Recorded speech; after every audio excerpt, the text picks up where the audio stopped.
Really? Okay, my name is Piso. Just call me Piso. It's good to go. We're going nowhere. We're here to stay. Sometimes when I say I'm here to stay, people call me and say, what are you talking about? You're here to stay all the time. Stay where? The beauty of life is not whether you are happy, but how others can be happy because of you. I'm taking a break to be right back.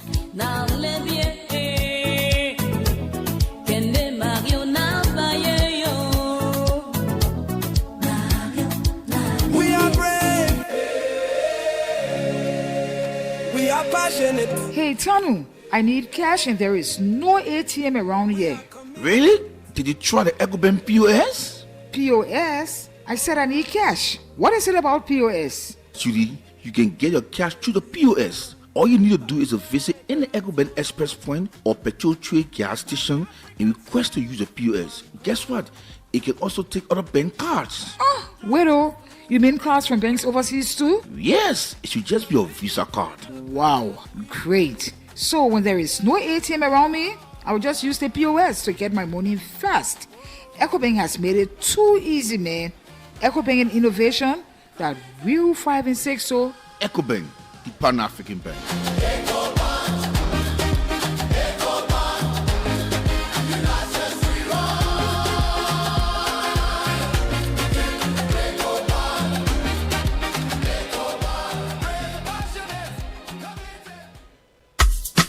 I say, my people, First National Savings and Loans Liberia not do it again. Oh, I say, my people, y'all listen. First National Savings and Loan Liberia not do it again. Oh, but when I compu, why you shouting all around the place like you not found bank manager well so? Namo, even if I found bank manager well, I would be very happy. Like how now? Because all the things that the First National Savings and Loans Liberia doing, it will really take away our stress. Oh. In what way it will take away your stress? Look, Namo, if you're looking for a good place to save your money you suffer for, or you want your money to receive good interest over a period of time, then go to the First National Savings and Loans Liberia. At First National Savings and Loans Liberia, you can open savings account, current account, church savings, Susu savings, and mobile banking. You will get account SMS alerts right away, meaning as soon as you save the money, you will get a message in your phone right away that you not save the money. So Kompu,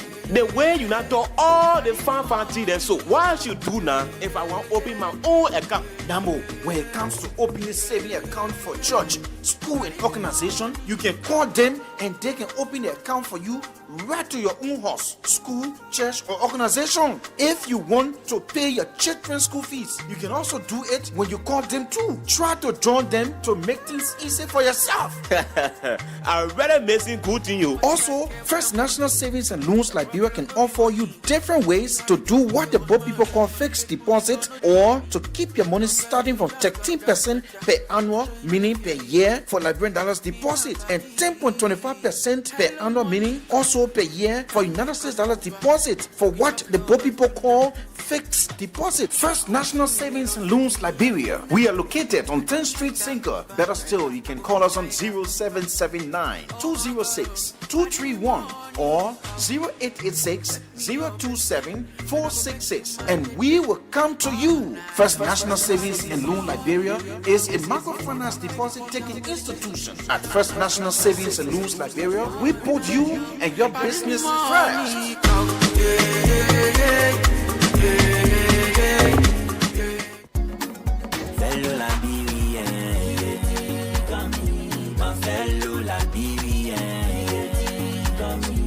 The Liberia Revenue Authority, LRA, informs all taxpayers and the general public of the ongoing registration exercise for medium and large taxpayers in preparation for the transition to the value-added tax VAT regime.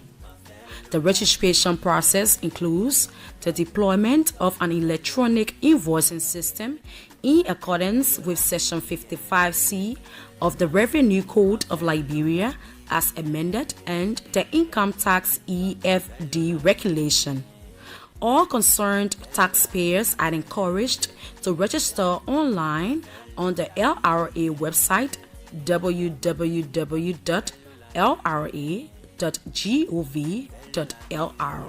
by clicking on the Online Services tab, selecting GST or VAT registration, and completing the registration process.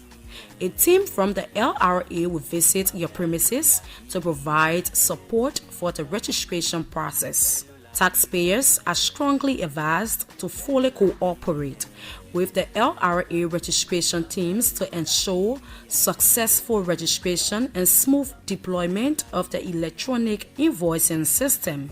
Failure to comply with the registration requirements may result in penalties as prescribed under the amended Revenue Code, including other punitive measures. Please note that pursuant to the Liberia Tax Amendment Act of December 2025, approved on March 24, 2026, the Goods and Services Tax (GST) rate has been adjusted from 12% to 13% as part of efforts to facilitate a smooth transition to the value-added tax VAT system in 2027. For more information, visit the LRA website www.lra.gov.lr or call 0770 572 572. Signed, Margaret P. Crote, Commissioner, Domestic Tax Department.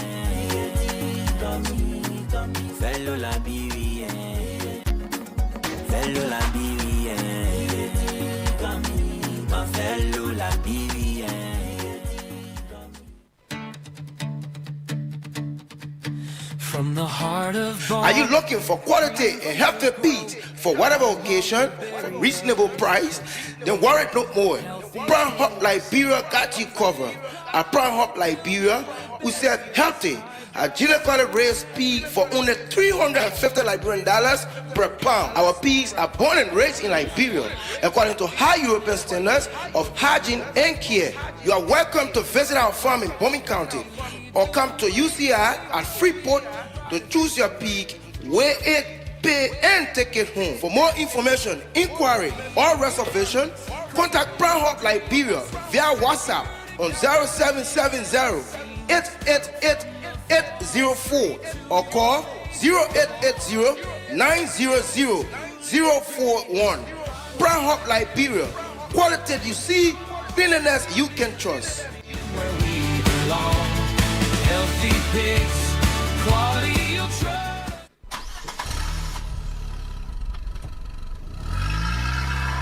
Your cars, generators, and other machines can last much longer when you use the right kind of petroleum products to power your engines. Sunek Group, located on Bushwood Island, is dealer and distributor of high-quality petroleum products across Liberia at available prices. At Sunek Group, we sell and distribute high-quality petrol, gas, and diesel fuel to fueling stations across the nation. Our highly trained, professional, and customer-friendly staff are always waiting and ready to serve you. We deliver your petroleum products to your destinations on time.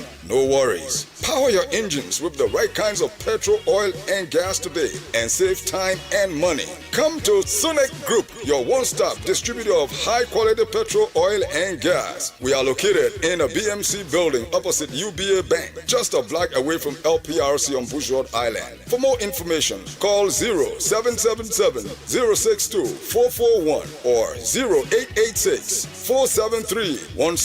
Sunek Group, spinning the wheels of oil and gas in Africa.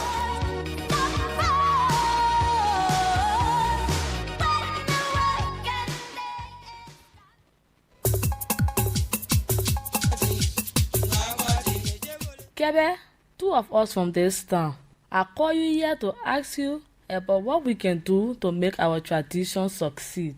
Dede, the only thing we can do is to put here under the Women and Girls Protection Act, yeah?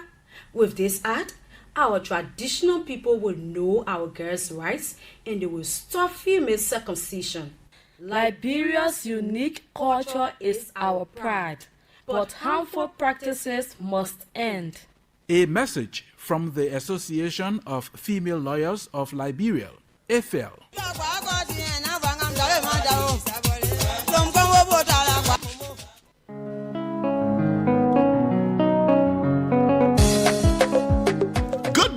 news, good news, good news. The National Insurance Corporation of Liberia, NACO, says civil servants can now insure their cars, keke, motorbikes, and pay through a 6-month salary deduction with no stress. I say no stress. This is how it works. NACO says you are not paying the amount in full and no more police harassment on your way to and from work. It covers both third-party and comprehensive motor vehicle insurance. This is what you need to do as a civil servant.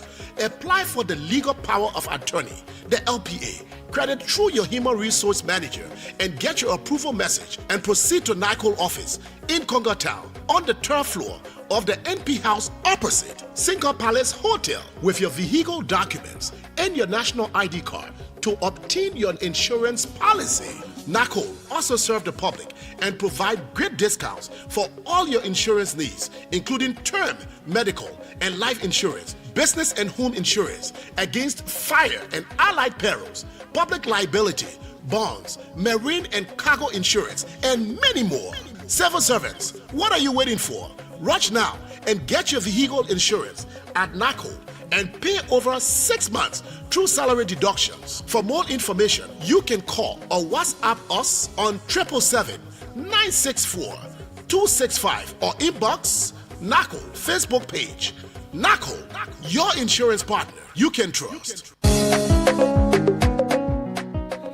Okay, it's now time that we bring you today's edition of the Fact Check segment from Local Voices, Liberia.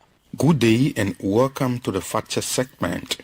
This segment debunks disinformation and provides the verified facts of statements made online and on the radio.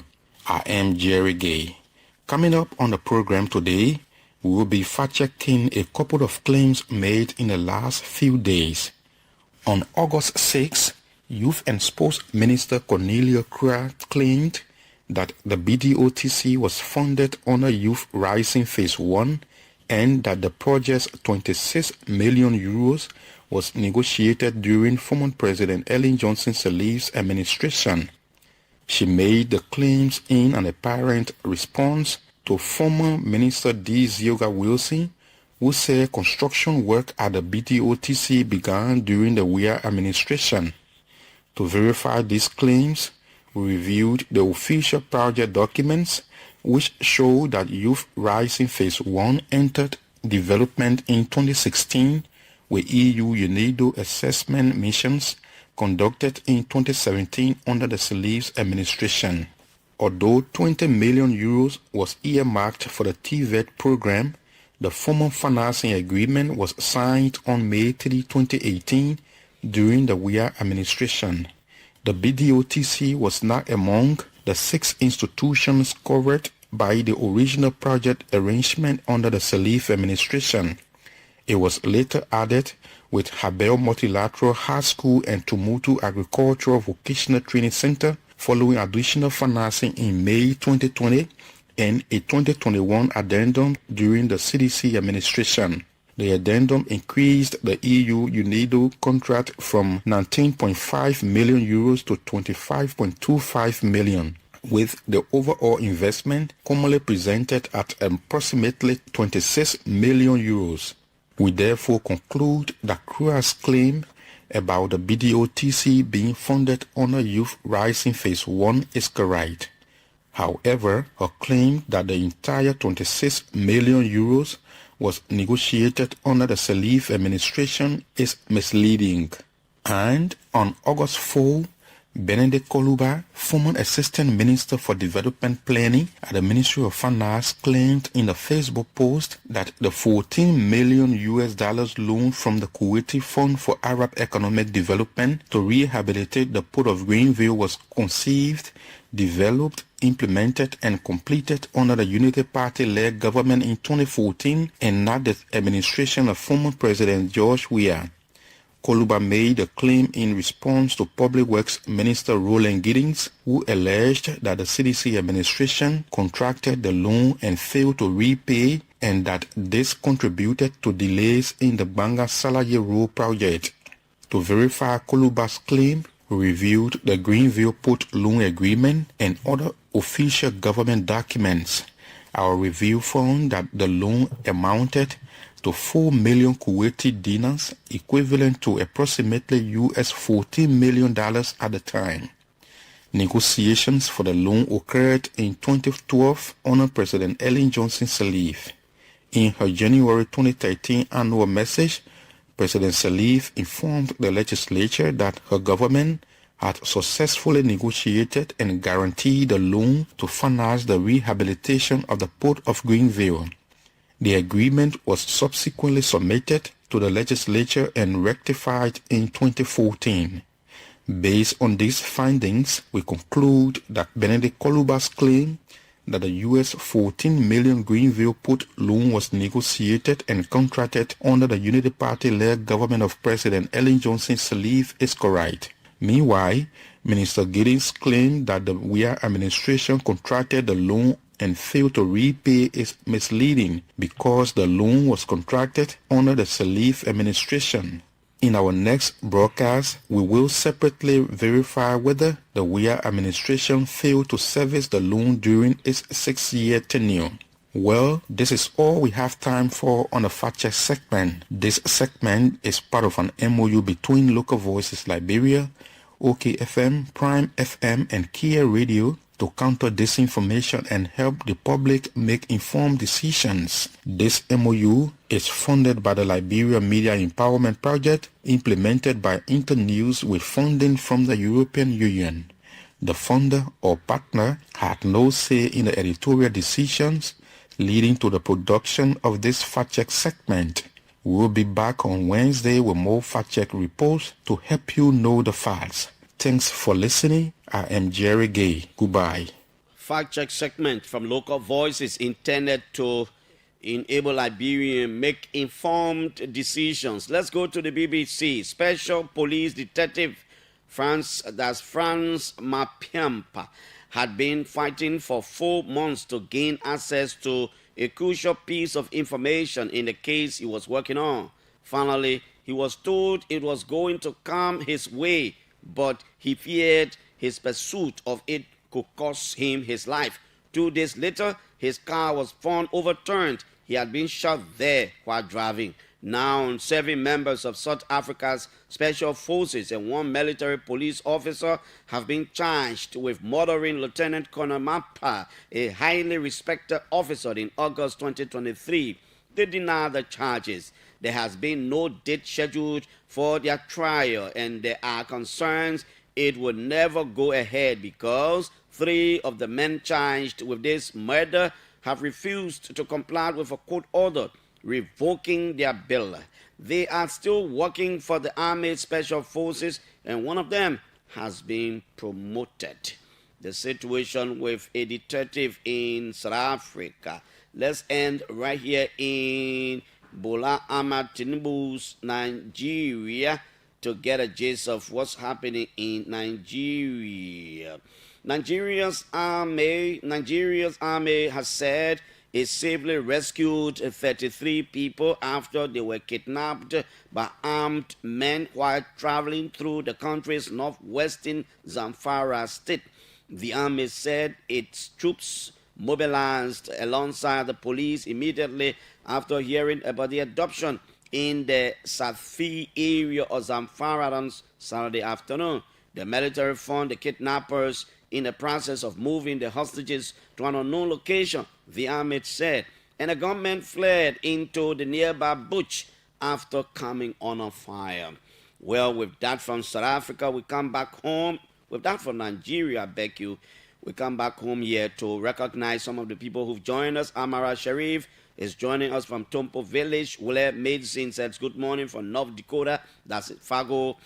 Nyan Forduet is joining us from Rano Street. Marvelous Bangura, Piano Man, and all the others who've joined us. We'd like to say good morning to all of you, and thanks for always joining us.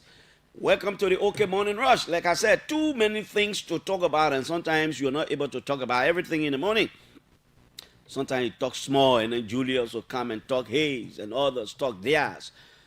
So last evening, I saw a post from Wologizi Radio in Vonjeman City, Lofa County, that I think I need to go right back there and read this post that I saw from Wologisi Radio, and I will tell you the efforts we made from Radio Wologisi last night in Vonjema, Radio Wologisi, FM 87.9. Radio Wologisi reported last night. It says, report from Solombat says military officers from Guinea are demanding Liberian immigration officers to vacate from their current position at Solombat border as part of their plan to implement the construction of a custom office. The story is developing and we will bring you more subsequently. So when I saw this from Radio Solombat, from Radio Wologisi about the Solombat border, that Guinean military officers moved to where our immigration people are currently. As you may be aware, the Guinean military people are on our side of the border. And so Radio Wologisi is reporting that they left from where they are. They are already on our side of the border, but they left where they are and they moved up to our immigration people where they are. And they're telling our immigration people to move because they want to construct a custom facility and all those kinds of things. So we decided to reach out last night. I called our correspondent James Colley. James is in Vonjema, and I'm told the distance. I've not been to Foya before. I'm told the distance from Vonjema to Foya is a little bit, probably over 2 hours. You got to pass Kola home and all these things. So I communicated with James last night. I was trying to find a possibility of James leaving from Vonjema as early as now to go to Foya so that I can be able to talk to him from there, but there were some issues. So James might be going to Foya. He will be going to Foya today because we want to get to the bottom of that information. But we didn't stop there. I was told that the Minister of Local Government, Francis Sakila Numale, is in Foya. And so I called Minister Numale. Minister Numale said he's been in Foya for a couple of days. In fact, there was a youth election situation there and something came up. He went to settle it. So he is in Foya. He been in Foya the whole day. He didn't hear anything like that. Mind you, Solomba is a little beyond Foya. So I said, okay. So I took up my phone and I also called Superintendent Lavala Masakwe. So I called the superintendent to ask him about what I was hearing and what Radio Wologisi were reporting on his page. The superintendent also informed me that he was in Foya with the Minister of Local Government the whole day, but he didn't hear anything like that.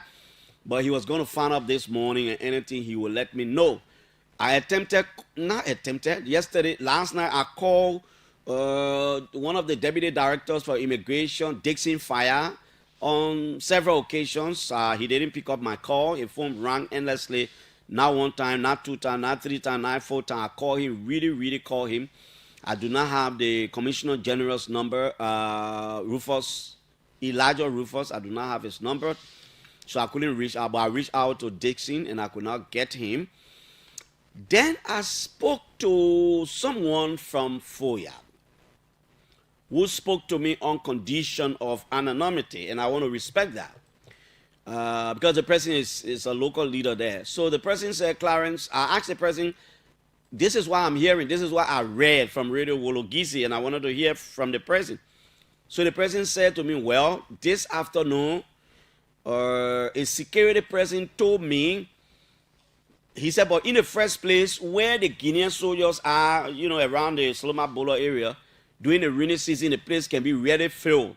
So what the security told me was that the place was filled and the water pushed the Guineans from there. And the Guinean left and came to the LIS side of the boat, of the place the LIS is. And they told the LIS to vacate the area because, that is the place they want to station at the moment.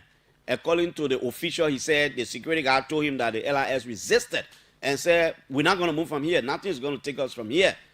So he said that's what he knew, that's what he heard. But he was going to call one of the commanders, I think the LIS commander or somebody, he was going to call to authenticate.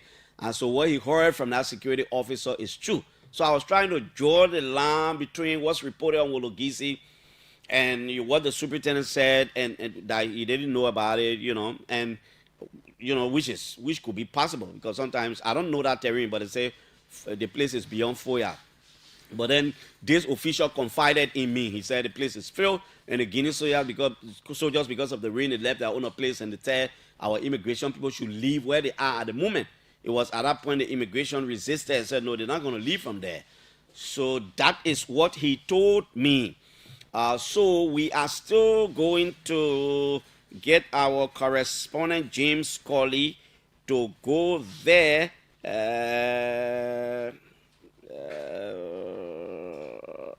Okay, somebody is reporting that I should call him or her. I will call the person right back. The person say it's a truth. That's how the person wrote it. So let me read it like that. It's a truth that Guinean army came to force to go back. I don't know what you're trying to say. Him or her. Say, please call me. So I'll call the person. Maybe the person got information. So that is it about the Guinea Bola situation. I am being reliably informed that President Joseph Boakai is having a national security meeting this morning. That is what my executive mansion sources have told me, that the president is having an emergency national security meeting this morning. I will talk about a few things. Now, the port autonomy bill, there's a bill to ensure that to create autonomy for the port of Buchanan and the port of Sano and other ports, and that thing has been in the corridor of the Capitol building and the executive mansion. I remember one time we went to the president. The president, after consulting stakeholders, the executive had some issues with the bill. It sent it back to the legislature to make some corrections and send it back. I need to find out whether it is still on the president's desk. But I have in my possession a communication from LRA Commissioner General Dobo Jala. The Commissioner General of the LRA wrote the Minister of Justice expressing concern about the proposed law. The Commissioner General says the LRA it is not against the law, but as one of the stakeholders, especially probably the key revenue generating agency of the government, they were concerned about some issues. So he wrote his communication to Justice Minister Osford Towe on the 17th of July, 2026. Ministry of Justice, Attorney General, blah, blah, blah. Dear Councillor Towe, I present compliments from the management and staff of the Liberia Revenue Authority and would like to bring to your attention concerns regarding the Liberia Sea and Inland Ports Autonomy and Modernization Act of 2025 and an act to establish the National Ports Regulatory Commission of Liberia, recently passed by the legislature. At some point, there is a green line crossing, so some of the things I didn't see clearly. You may recall that the above-mentioned acts were previously passed by the legislature, but vetoed by President Boakai. Pivotal amongst the reasons which necessitated President Boakai's veto were that it contained legal conflicts, structural flaws, and overlapping regulatory mandates that risk disrupting the nation's maritime sector. B, there were structural inconsistencies with the MPA Act, and this is where the green line is. I can't see the other one, but I can see sufficient input from stakeholders, and D, provisions which pose threat to Liberia's international standing premised on flawed and legally ambiguous nature. This is where my attention is. Dobo Jala says, in an apparent move to correct these concerns, the legislature, through its Committee on Maritime, invited the Liberia Revenue Authority to a public hearing on July 1, 2026 at 10 a.m. Copies of the then proposed legislation were shared with LRA barely a day before the scheduled hearing.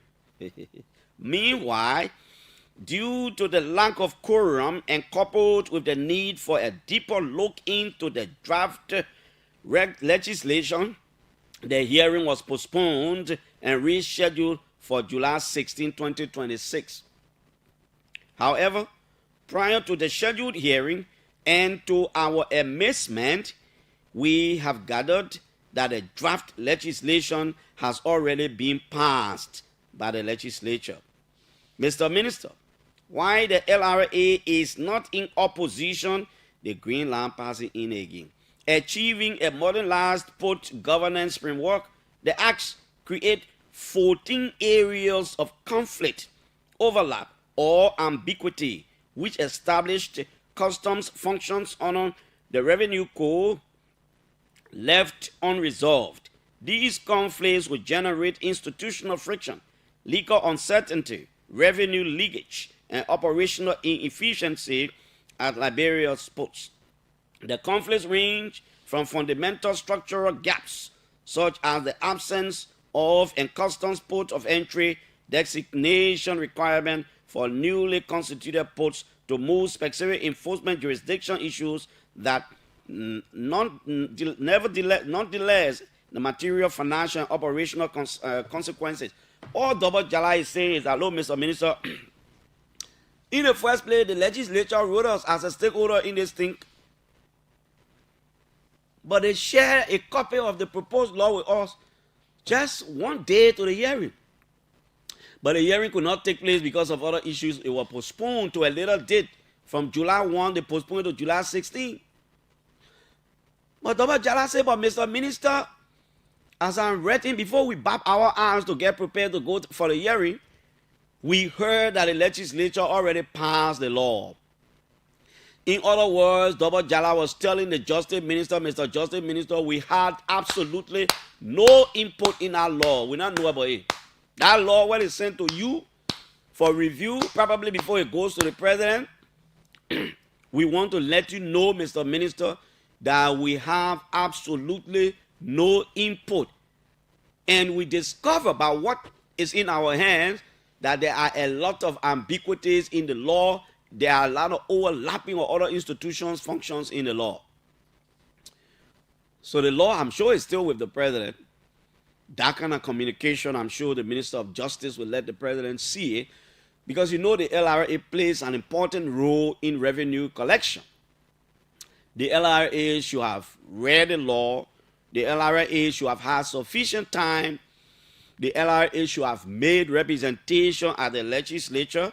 The LRA should have made its position known. It's not a bad thing to bring about autonomy, but sometimes people look at a lot of implications.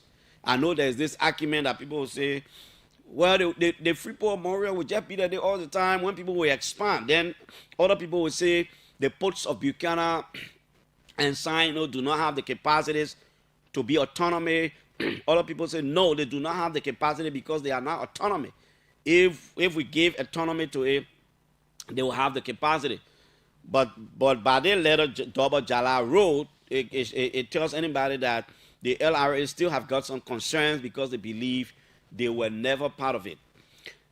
Let's move on. I just want to tell some of these things so that because the biggest discussion in the country now is the drug issue.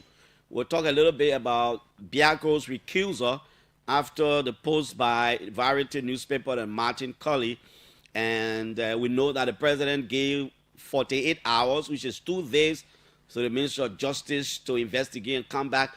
I don't know whether Saturday and Sunday were included. Probably we need to reach out to the press secretary to talk about those. Over the weekend, I went to the Liberia Agriculture Company. We took a team there. I told you we're going to go there as a result of the posts from William Guy Joe. And I think I called William Guy on the radio. We spoke about that here. I think William Guy did a good post. I think it was done in good faith to ensure that some of the things happening at the plantation is brought to public, to remind the company that, look, people are watching what you're doing, and you have to create the enabling environment for people here. Tomorrow in the coming days, I'll talk about some of the things we saw. But we went to live with a team. What the company did not deny was the pictures, some of the pictures that William Guy posted. I know I spoke to the plantation. We spoke to the plantation manager, and he said these things are good because it will put the company's feet to the fire all he was concerned about was that, look, but we are doing other good things too. People should talk about it. So I said, Papa, you got to talk about your good.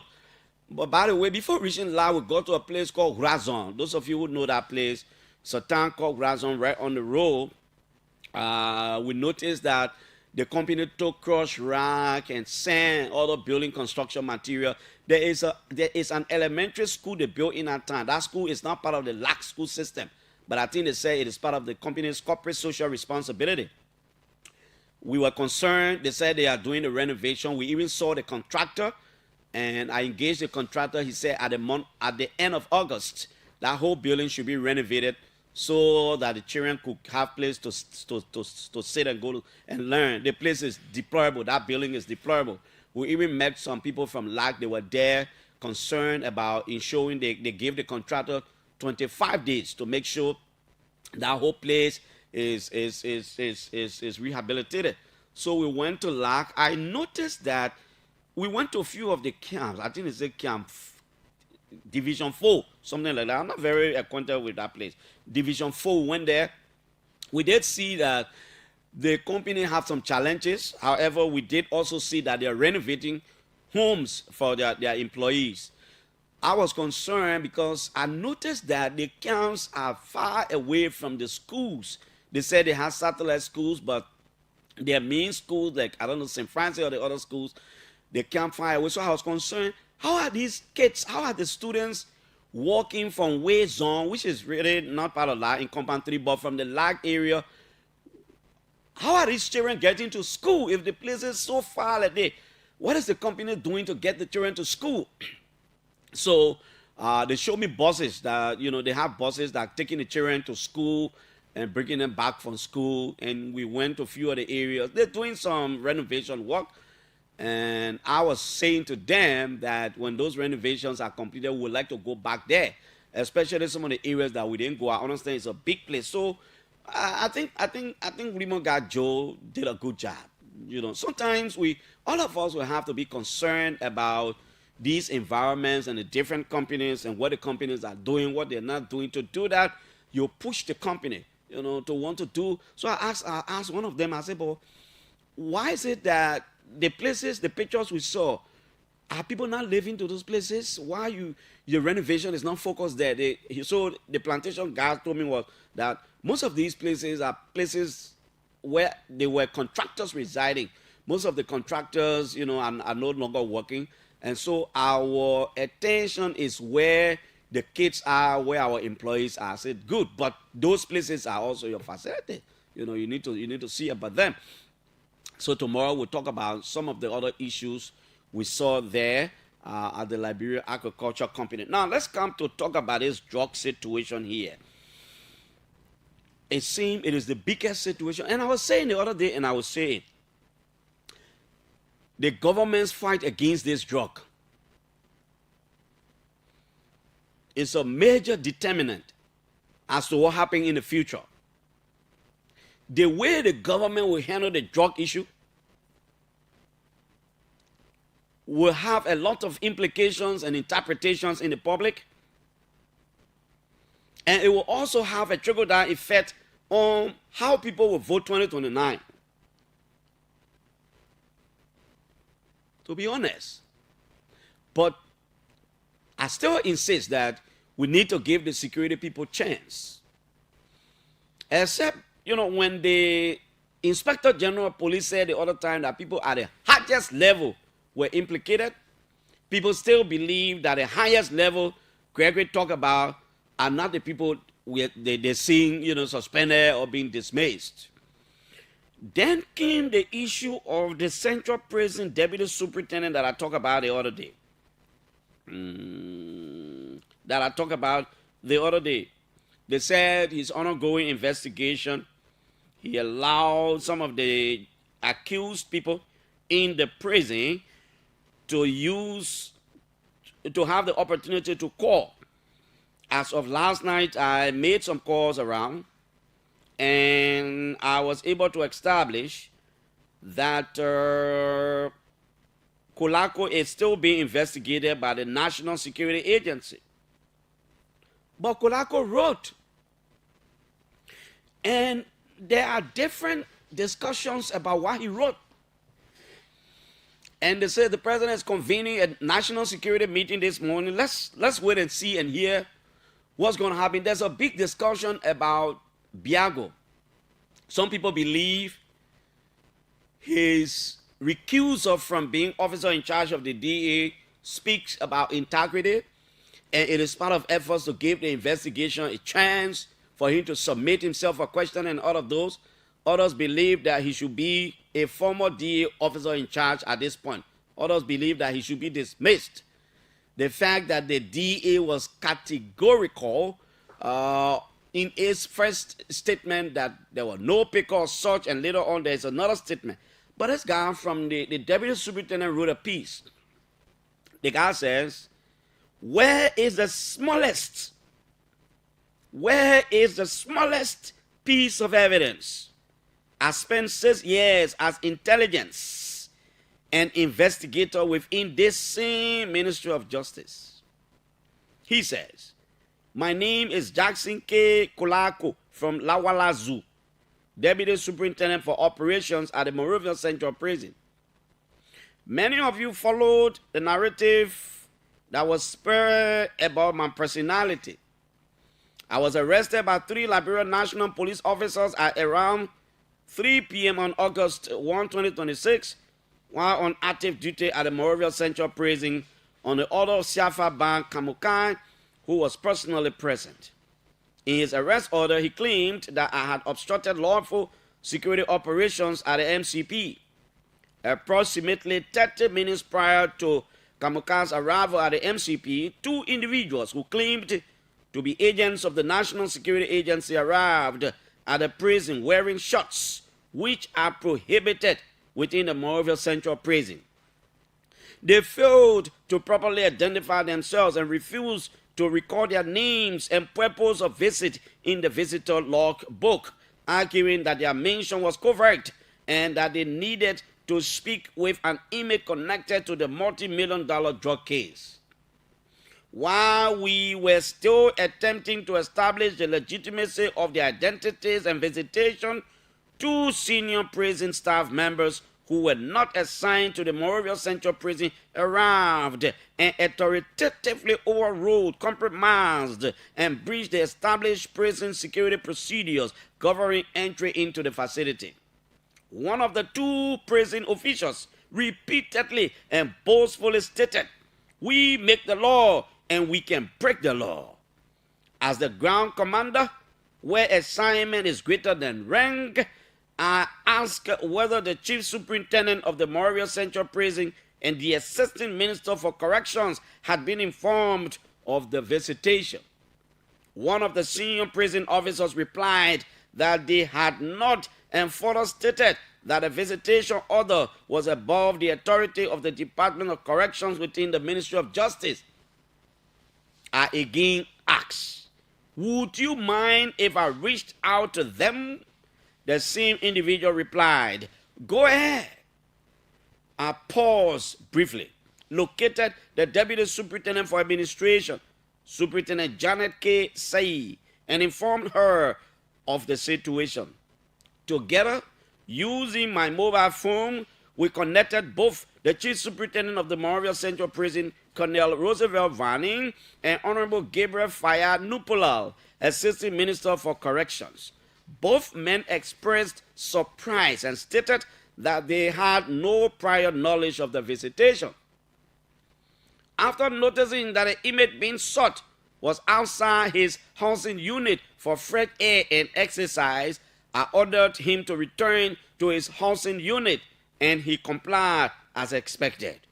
I then resumed my normal supervisory responsibilities over approximately 1,800 inmates and nearly 100 officers on duty.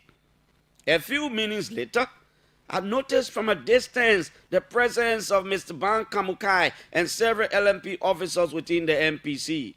I approached him and rendered the customary paramilitary courtesy, which he did not return. Instead, he ordered my arrest in the presence of a handful of police officers in a manner that appeared calculated to provoke my officers into restraining or resisting my arrest, potentially triggering a riot that inmates could have exploited to execute a mass prison break.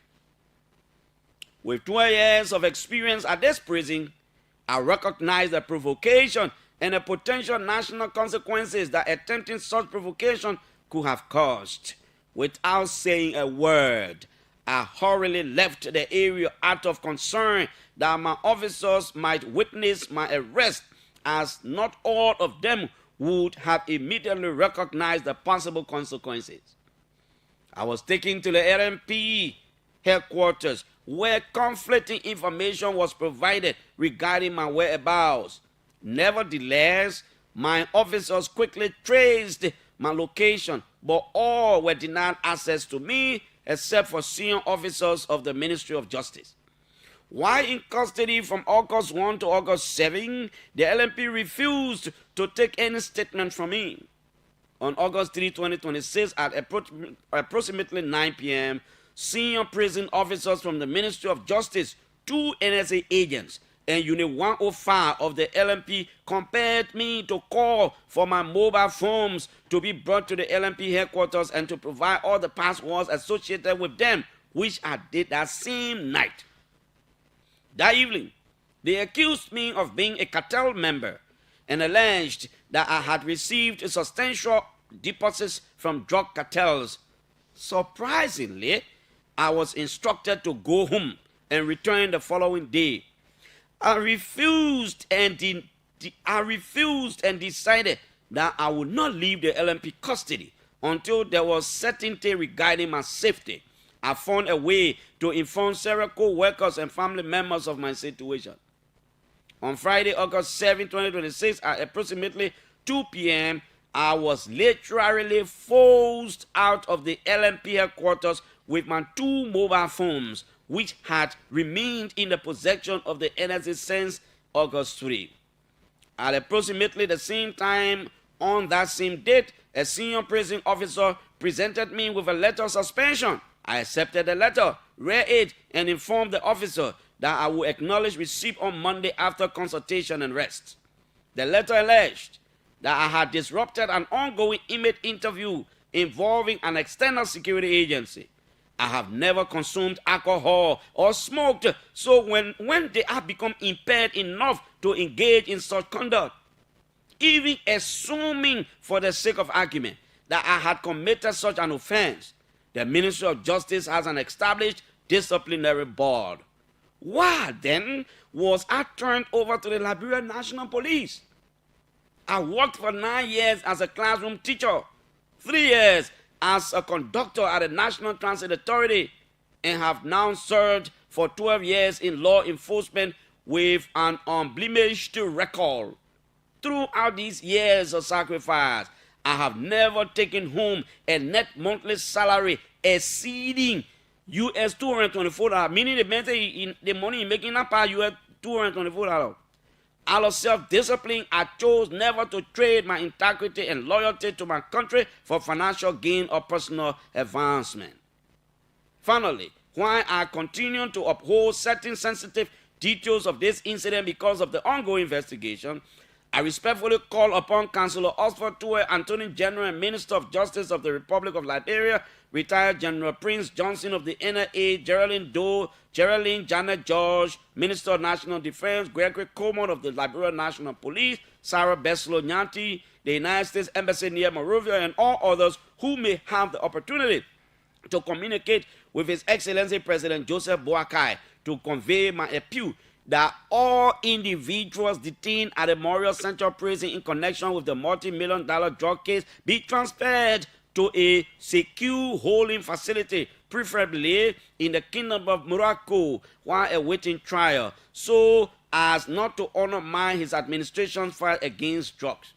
Attempting to aid and abet prison break is a serious crime. No one will set us up for failure at the Memorial Central Prison. We are too experienced. This is why he wrote.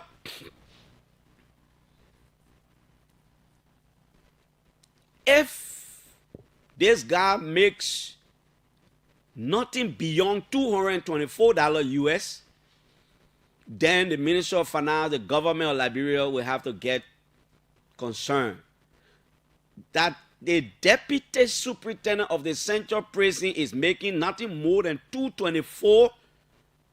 If I'm in a subjunctive mood, I'm saying if this is correct, then I am wondering what the ordinary prison officers are making. Beyond the job for and everything, they should call for some concern. These people are supposed to be well paid. They take care of real criminals.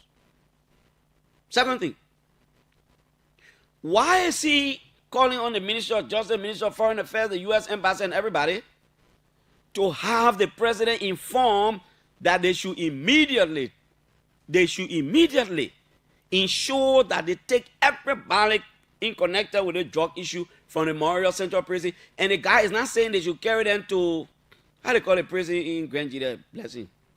The Corruption Palace in Grand Jide. They may not even talk about Qatar. The men say they should not even keep the people here in Liberia. They should keep them, they should carry them in Morocco.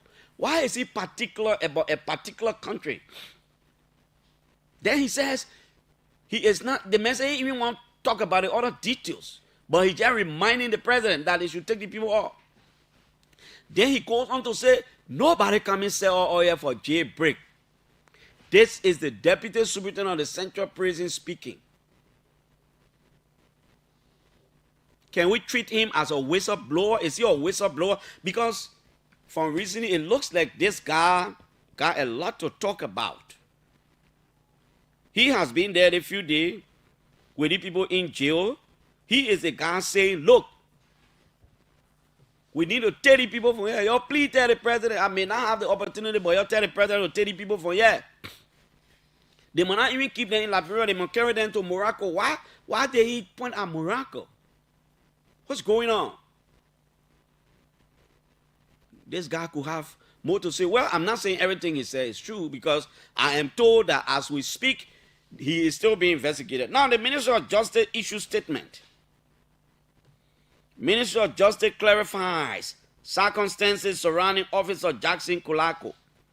The Minister of Justice has taken note of a public statement issued by Officer Jackson Kulako, Deputy Superintendent for Operations at the Memorial Central Prison, concerning his arrest on August 1 and his subsequent stand down from duty. The ministry does not intend to engage in a public exchange with Officer Kulako while an active national security investigation is ongoing. However, because his statement attributes certain decisions to specific individuals and presents an incomplete account of the circumstances surrounding the incident, the ministry considers it necessary to clarify the record. The investigation in question is being conducted by the National Security Agency in connection with an ongoing transnational drug investigation. Anthony Siafa Ban Kamukai, Chief of Staff in the Office of the Minister of Justice, did not independently initiate the investigation or make a personal decision to have Officer Kulako arrested. The directive for Officer Kulako's arrest was issued by the Minister of Justice and Attorney General, following information received during the course of the NSA investigation. Mr. Kamuka acted in implementation of that directive. On August 1, NSA personnel went to the Monrovia Central Prison to interview an inmate in furtherance of the investigation. Information subsequently made available to the ministry indicated that Officer Kulako had interacted with the inmate prior to the attempted interview. When investigators sought to speak with the inmate initially declined to cooperate. Following Officer Kulako's removal from the facility, the inmate later spoke with investigators and reported that he had felt intimidated by Officer Kulako.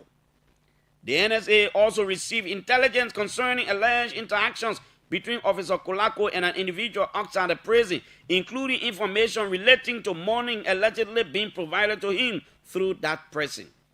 These matters have not been presented by the ministry as established facts. Rather, they are among the issues the NSA is currently investigating and seeking to verify. It was against this background, including concerns that an active investigation may have been obstructed or compromised, that Officer Kolako was removed from the facility and subsequently placed on stand down. The stand down order dated August 3 expressly states that the measure is pending the outcome of an investigation. It is therefore not a finding of guilt or a final disciplinary action.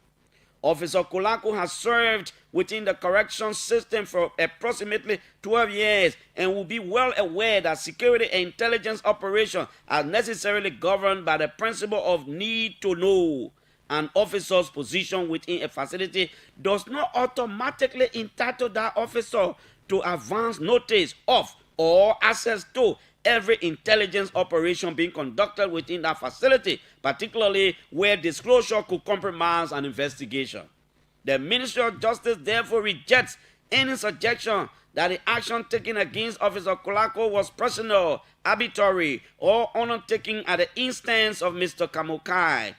The actions taken were connected to an ongoing investigation involving the NSA and were authorized at an appropriate level within the Ministry of Justice. The ministry has deliberately refrained from publicly discussing the details of the investigation because it remains active. Officer Kolako's public statement does not alter that position. The NSA must be allowed to complete its work and determine whether the intelligence and allegations under review can be substantiated. If Officer Kolako possesses specific information or evidence relevant to the investigation, including the matters raised in his public statement, he is encouraged to submit that information to the appropriate authorities.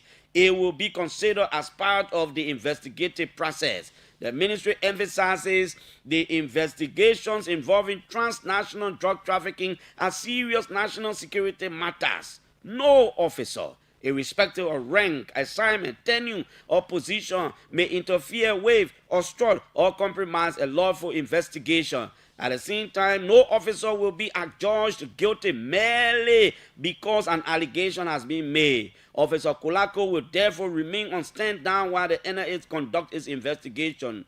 Upon conclusion of the investigation, the findings will determine the appropriate course of action in accordance with the law and applicable administrative procedures. The ministry remains committed to protecting the integrity of the ongoing drug investigation and will not permit public accusations, personalities, or speculation to interfere with that process.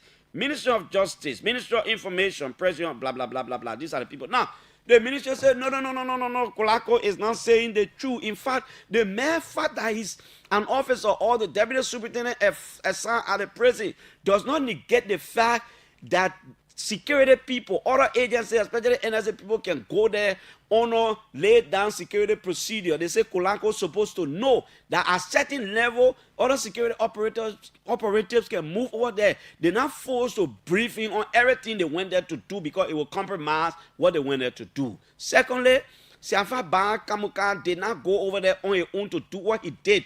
He was authorized by the Minister of Justice and Attorney General of the country to do what he did based on information the NSA received. And so they said the man is still on stand down. The NSA will conduct the investigation. The next course of action will be determined by what the NSA investigation will establish. So it is claim and counterclaim and claim and counterclaim. Let the NSA investigate. There are a lot of questions. The Justice Ministry say the man, if he got more information, he should inform authorities. The man is saying, President Boaga, the way I'm looking at things, go tell people them from order before there be a jailbreak, and all these things are going on. Again, I insist, the government's stand in the drug fight will be a major factor going forward. The president has taken some serious action, dismayed some people, and I'm sure that these dismissals were the result of sensitive information or background investigation that the government did that established that some of them were linked to the commission of these crimes they say they're holding them for. Let's see what's going to happen. Today, the president is conducting or will be holding a national security meeting, as I heard, let's see what's going to come from our meeting. And like I said, I don't know whether the 48 hour is ending today or it ended yesterday. This person sent me a text message and I said I would have spoken to him or her. Good morning. Yeah, Clarence Johnson, how are you? I'm good. You want to call your name? Yes, Clarence, I'll call my name. I'm not Halim myself. Who are you, sir? Okay, my name is Mr. Kemo Kamara. Most of people can call me Kemoko. Okay, Kemo, oh, okay. You sent me text, say the information that came from Ebola is true. The Guinean people asked the immigration to leave. What's the source? How do you know? Let me repeat. Maybe I saw some people post my voice or my photo on the post. I spoke on radio. Okay. I can't hardly myself. And I'm not afraid to say anything. I'm not doing anything wrong. Okay. But, yes, I'm Lufian. And the last report you read, the last report he said, this last report, and that's why our information, that's, we live in Lofa. I have my property, I have my house in Vanjama. Okay. Yes, so I'm connecting all and Lofa and Guinea, that border between there. Yeah, they can walk around. Guinea can walk onto the. So how you manage to know the thing are true? After me, baby, I said to you, the information we're getting around the border from our source, from our friends, from our source.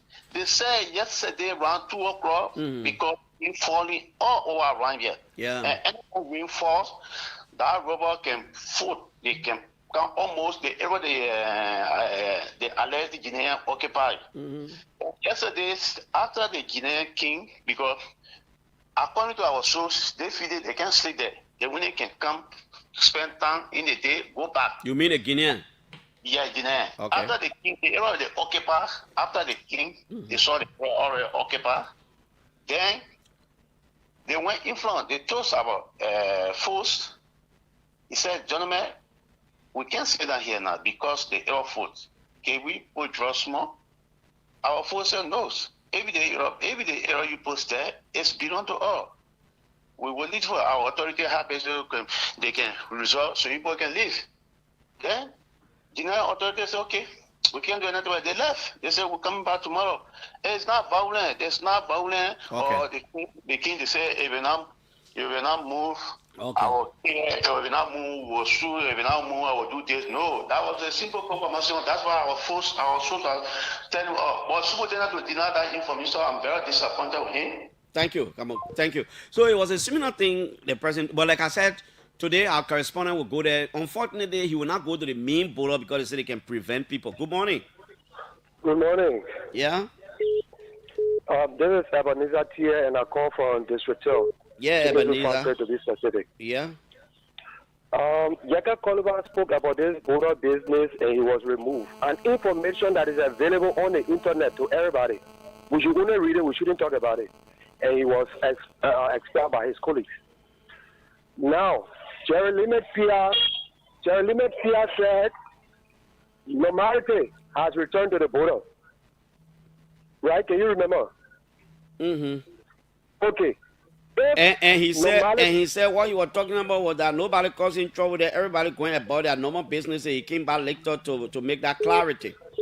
That normality, people were making farms in our area. Are those people making farms in our area? No.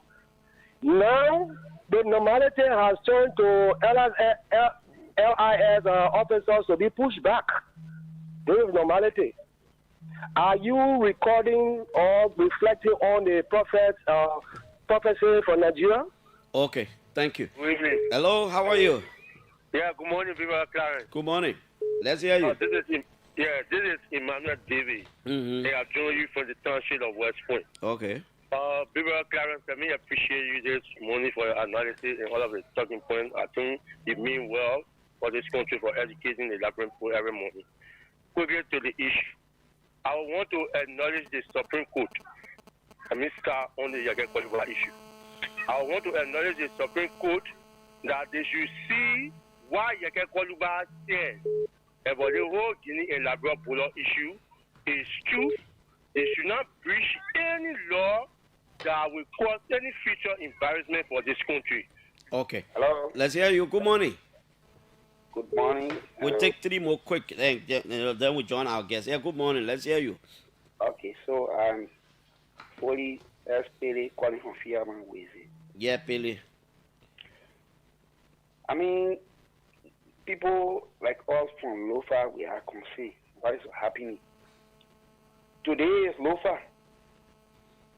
Tomorrow it will be Nimba, the border with Guinea or with Ivory Coast. So I'm sincerely calling on our partners, the U.S., to equip our army, the EFL. If people went to the training center in the U.S., we get people who can operate any airborne or adequate equipment. Okay, Chief. Thank you, yeah. Hello. Mr. Good morning, Clarence. Good morning. Yeah, let me say good morning to His Excellency President Boakai. For the record, this is Samuel D. Kekla and I join you from my Giri this morning. Yes, Samuel. Let me appreciate you for the topic of national issues. While it is true that we attach important to the critical issue in Lofa, I think one of us, every citizen, to be careful not to behave as security expert, neither journalist. The brother who told you to call him, would he have different information aside from what you said? Because if you're on a border and have first-hand information, I think that would be important than to say my soul, or I get related there. And I don't think those are the people we are expecting to get information. So the issue about, I think, Mr. Kulako, I think it's been very conjectural. The issue here is if you are speaking with... What do you mean conjectural for ordinary people now? So Mr. Kulako, I mean, he is considered as one of the superintendents in a prison compound. 11 allegations will have facts or evidence to the allegation. I think we have to look forward to the, I think, having the investigation. He get down public and one of my life, all of our character, and the justice ministry on the basis of making it. Okay, thank you. Let me hear you here. Hello? Yeah, good morning. Good morning, sir.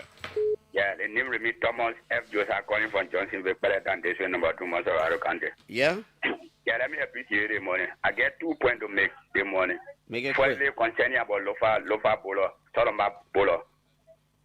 As much as I saw on the internet and you were talking about it morning, I live right away. I was able to call my brother. He lives in Red Bala, not closer to the plane now. Where around Shero there, Mongoma. He lives around that area. And what your brother say? Yeah, he told me that he hasn't heard anything about whether or the Guinean soldier they are pushing our immigrants to be able to for them to live You mean our immigration? Okay, your second point. So I was able to tell him that I should be able to. No, just go to your second point, quick. Yeah, and in the other second point, when you talk about the guy the deputy that you talk about to the central prison there, that the whole that he was doing run thing over there, and you try to comment on his $200 he has been making over there. All the period of time he has been there, he hasn't come out and speak anything about it. You are no, but that's something can make people talk now, my man. Did that all one. Now is the time the man talking that he didn't talk before him. He can talk. Hello, final caller. Yeah, good morning. Good morning. Good morning. Yeah, this is Mohamed Edu Dukley. I'm the National Executive Chairman, CEO, on Kiri Street. All right, Dukley, let's hear you. Yeah, my intent of calling is the professional line of work of the Ministry of Justice under the leadership of Oxford Tware, the Attorney General. And I think because the investigation is going and is going smoothly and apolitical because of the professional nature of the Ministry of Justice. With regard to the Special Assistant to the Ministry of Justice, we have worked with him over the course of time and we understand his professional line of work. And he's a humble public servant. So the issue of Officer Kulako want to tie allegation that the man implements his own order is false. Sapa Ben Kamukai, over the course of time, he worked with the Ministry of Finance, followed his track record. Okay, Chief. Thank you so much. The ministry itself has issued a statement. Okay, our guest is here. Mr. Jackie Smith. He will go further to introduce himself very well. But I know he's a ranking member of the Liberty Party. Jackie, I'd like to say good morning. I know we've postponed this thing to get you here. It hasn't been easy, but thank God you are here. How are you? Thank you. Good morning, Clarence, and good morning to the listening audience. Okay, for the purpose of the people listening, just can you appropriately introduce you? Who is Jackie Smith? So, Clarence Jackie is a member of the Liberty Party, as you rightly stated, and an executive member of the Liberty Party. And Jackie is also an entrepreneur, a business person, and also work in the private sector. But man by nature is a political animal. So we also have a stake in the day-to-day discussions and politics of our nation. So thank you for the invite. I'm happy. Thank you. Like you said, we have postponed it for some time, but there is a time for everything. So Yeah. so I think this morning is It's the time. Definitely. When did you join the Unity Party, Mr. Smith? The Liberty Party. Liberty Party. So I've been a member of the Liberty Party since 2016. Is the fact that I have not been in the landline, like many will do from the various parties, but I have been very supportive as a stakeholder of that party. The party has eminent presence that stay in the back and work, and we have been doing that for a very long time, except that now we think it's expedient that we have our voices to be heard, and so we are currently in the Liberty Party and working. What's your current position in the party, by the way? So currently I am the national chairperson of the national stakeholders of the Liberty Party. The stakeholder is a conglomeration of professionals, some from various sectors, lawyers, doctors, so forth and so on, who feel like they shouldn't be in the landline of politics, but they are there to give the party a support, and we have a huge strong of them that is having our party going the way it is going currently. Okay, I know the Liberty Party, you've been at conflict with yourself at some point prior to beginning around 2021, 2020 there, but 2019, you were at conflict. The party was faction, when Bility was chair, Bility left, you were still at conflict. Where is the Liberty Party now in terms of uniting your party, resuscitating your activities across the country so that you speak as the Liberty Party again? Is the conflict over now, by the way? Oh, sure, indeed, it's over. As a matter of fact, the fact that I am an executive of the party and a member of the executive committee, I want to state here really clear as well that I'm not the official spokesperson of the Liberty Party. So there are things that I will say here, probably don't see it as the official position of the party. But I can say to you freely that the party is good. The party is rebuilding. The confusion, the conflict you talk about are all resolved, and Liberty Party is a one Liberty Party in which we are ensuring that we are going after all of our members who left, who felt disenfranchised because of the conflict that existed at the time. We are going for them, and they are coming back, and the party is well headed by its political leader, the Senate Pro Tempore of the Liberian Senate, Senator Nyomli Kangas Lauren. So you're reaching out, and some of your members are coming back. You could have a tough time ahead of 2029 because some of the things we're hearing from Bassa, Nyomli is the current political leader of the party, if you like. By the way, she is the boss there. Right? Definitely, you're right. Both say that, whatever. Yeah. And then I'm also hearing former Senator Jonathan Kapi comes from the party. He would want to run. I haven't reached out to him to hear from him whether it's clear or not. But don't you think that there is an imminent conflict again? So yes, I think you said you have not reached up to him, but fortunately, when I attended the Independent Days program in Grand Bassa, I tentatively heard him saying to a member of the Senate that, "Look, mommy, I'm coming back to that place." So I think it's true. There's some nature of truth in it that he wants to, but we are not deterred. We are not afraid. Senator Lawrence is doing extremely well in Grand Bassa County, not just Grand Bassa County, but even in her place of work.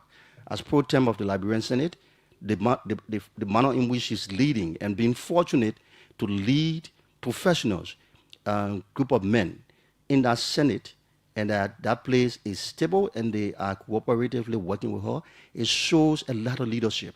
And I think people of Grand Bassa County would never be willing to lose such person, such opportunity. Except that they've done it before. 2014, Besanga was a sitting pro tem when Kapi beat him.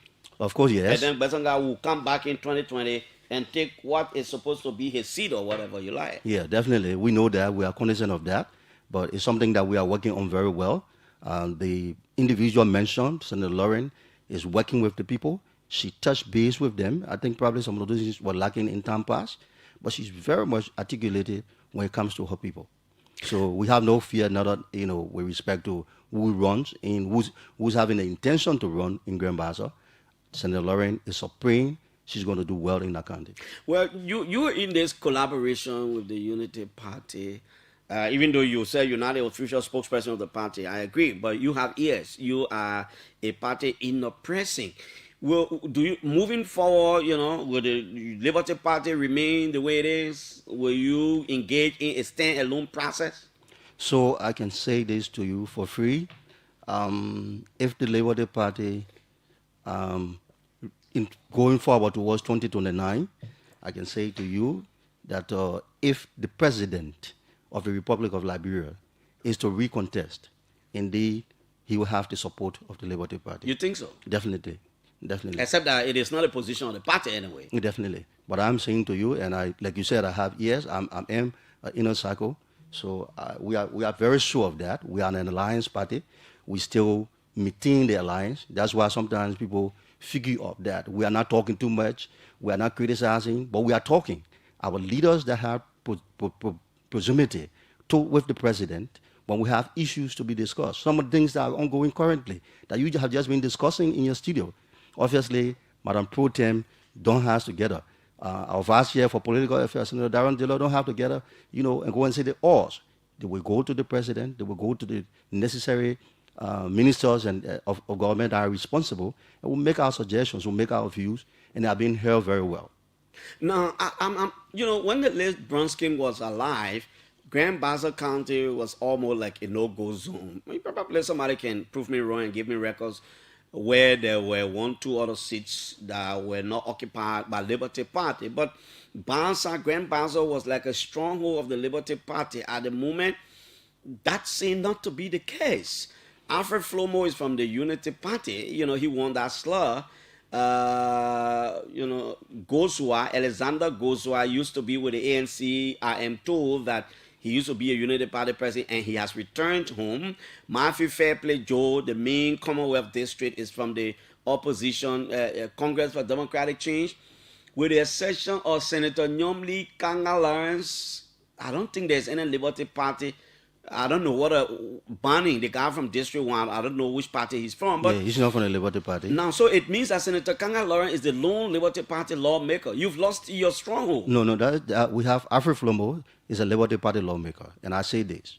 Alfred Flomo, when during the process of the formation of Alliance, the rescue team, because we weren't going with our logo on the party of the Liberty Party. At the time, the conflict existed, and the side of Musa Ability and the ANC had our emblem, the logo. So we had this alliance, and every candidate running from the Liberty Party obviously went on the Unity Party logo. So Alfred Flomo, and by understanding, used that logo. Currently, I can say to you that Alfred Flomo is our member. You spoke about Goswa. But the National Elections Commission doesn't know him. Don't know him to be a Liberty Party president. They know him to be a Unity Party lawmaker. That's what the record shows. So that the record will go back. So it's official, like you said. Yes, I agree with you to some extent. But I'm saying to you that this is his works with us, and we are working very well. You lose the Commonwealth District where Gabriel Smith, tough talking Gabriel Smith used to be. It's gone from you. Matthew Fairplay Joe is there. Yeah, so there's this probability that yes, we will regain then. Like you clearly mentioned, during the days of Bronskin, when we have just started the electioneering process, particularly from 2005, you will realize that almost the entire county was won by the Liberty Party. Okay, Even back then, I was now with the Labour Party. I contested in one of those elections, District 1, and I was defeated by a Labour Party candidate back then. The narrative changed. On whose ticket did you contest? And at the time, I contested on the Prudent ticket, Okay. the Progressive Democratic Party of Liberia. Okay. Okay. So you will realize that You came what? I came fourth in that election. It was what, 2005. Oh, 2005? Yeah, 2005. As early as 2005? Yeah, early as 2005. I came fourth in the election. Who won that election? One Sam Page. He's late now. Okay, yeah, Samuel Page. Yes, definitely. That's when Basa brought the likes of Edward Sonega. Definitely. Chile U and no Chile U were for Magibi or Basa. But I know Edward Sonega and all these people. Yeah, go ahead. Mhm. So the narrative changed in between. The Basa became so divisive of some of the players that are in the country right now.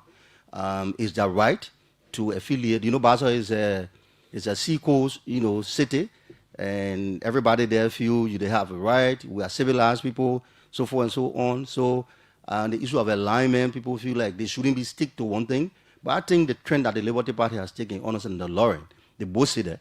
Basa, I can assure you that in the next election, obviously, we'll regain our status. You think so? Definitely. That Basa will be dominated by Liberty Party people again? Definitely. Are you going back? Oh, sure. I have that intention. 2029, yes, for representative. Can this be an official declaration? Definitely. So you've declared now? Definitely. Who is the representative currently? I think it's Banning. As a Banning of that district. Banning. Yeah, definitely. Okay. Yes. Okay. Yes. So. Is he doing a good job? Well, it's left for the people to determine. Okay. But we are going in there. We have worked with that district before. We still work there. You left the district long, man, Jackie. When why you call you still work there? I'm still there, Clarence. I'm there? very active there. Really? Yeah, sure. Indeed, I'm active there. And look, people on the sound of my voice will let you know that for the past two presidential elections, in 2017 and 2023, I was very active. I worked with my people in determining who became the president for that district, particularly for the country, particularly giving our voice. Who won the district? No, not who won the district. Who won the presidency? I canvassed. No, I mean you canvass Definitely. in the district to ensure the president of your choice won that district. Definitely. Okay. In two circumstances, 2017 and 2023. And my thing about it, when it comes to the presidencies, Clarence, I don't hold back. I make sure I get involved because what we desire in this country is good leadership for our people. And it is our utmost. So you campaigned for Bwagai? Definitely I did. In 2023, I worked with the rescue team. I worked with Senator Lauren very well. We campaigned. That district was won in the first round. I don't see you anywhere around the politics. Oh, yes, Clarence. So that, why you on the ground, man? You don't like the politics because... So initially I told you what the stakeholders of the Liberty Party is made of. Professionals. We stay in the back, some more work in the private sectors and what have you. But I think given the scenarios So you're ready to remove the marks now? That I have given you, that I intend to participate. Obviously, I can no longer, sit back or behind the scene, behind the camera. We will, and we are, and we will always remain, try to build a voice, try to build a team with competent people, with people of like minds that think that this country deserves better. Why do you think the Basel people are no longer electing Liberty Party partisans like they would do in the future? Before Councillor Bronsky will give a marching order, and the people will execute. So, Clarence, I think Liberians are gravitating towards performance, right? Liberty Party is of no exception. You saw the CDC here when former President George Weah were lifting people's hand and people were just voting them. I think today the narrative has changed. People are saying now that people must perform. So if people don't perform, for somebody to come single-handedly and pick them and say, vote for these people, and at the end of the day, the people don't get the desired result. It'll hurt their districts and what have you. So going forward, the people are now saying, look, we will go in a way that will value performance and what have you. So even if you're a Liberty Party person and you are in a local and you don't perform, obviously don't think say it's because Senator Lawrence will put your hand up, the people will outrightly vote you. I don't think so. Well, Jackie Smith is a ranking member of the Liberty Party. He's chair of the party's stakeholders committee. Yeah. He says it's a composition of professionals, bankers, insurance experts, and different persons, medical doctors, and health practitioners who are members of the Liberty Party. He has declared that 2029 he's going back to District 1 to run there. And we're talking Liberty Party. We are concerned about the party's politics and all these kinds of things.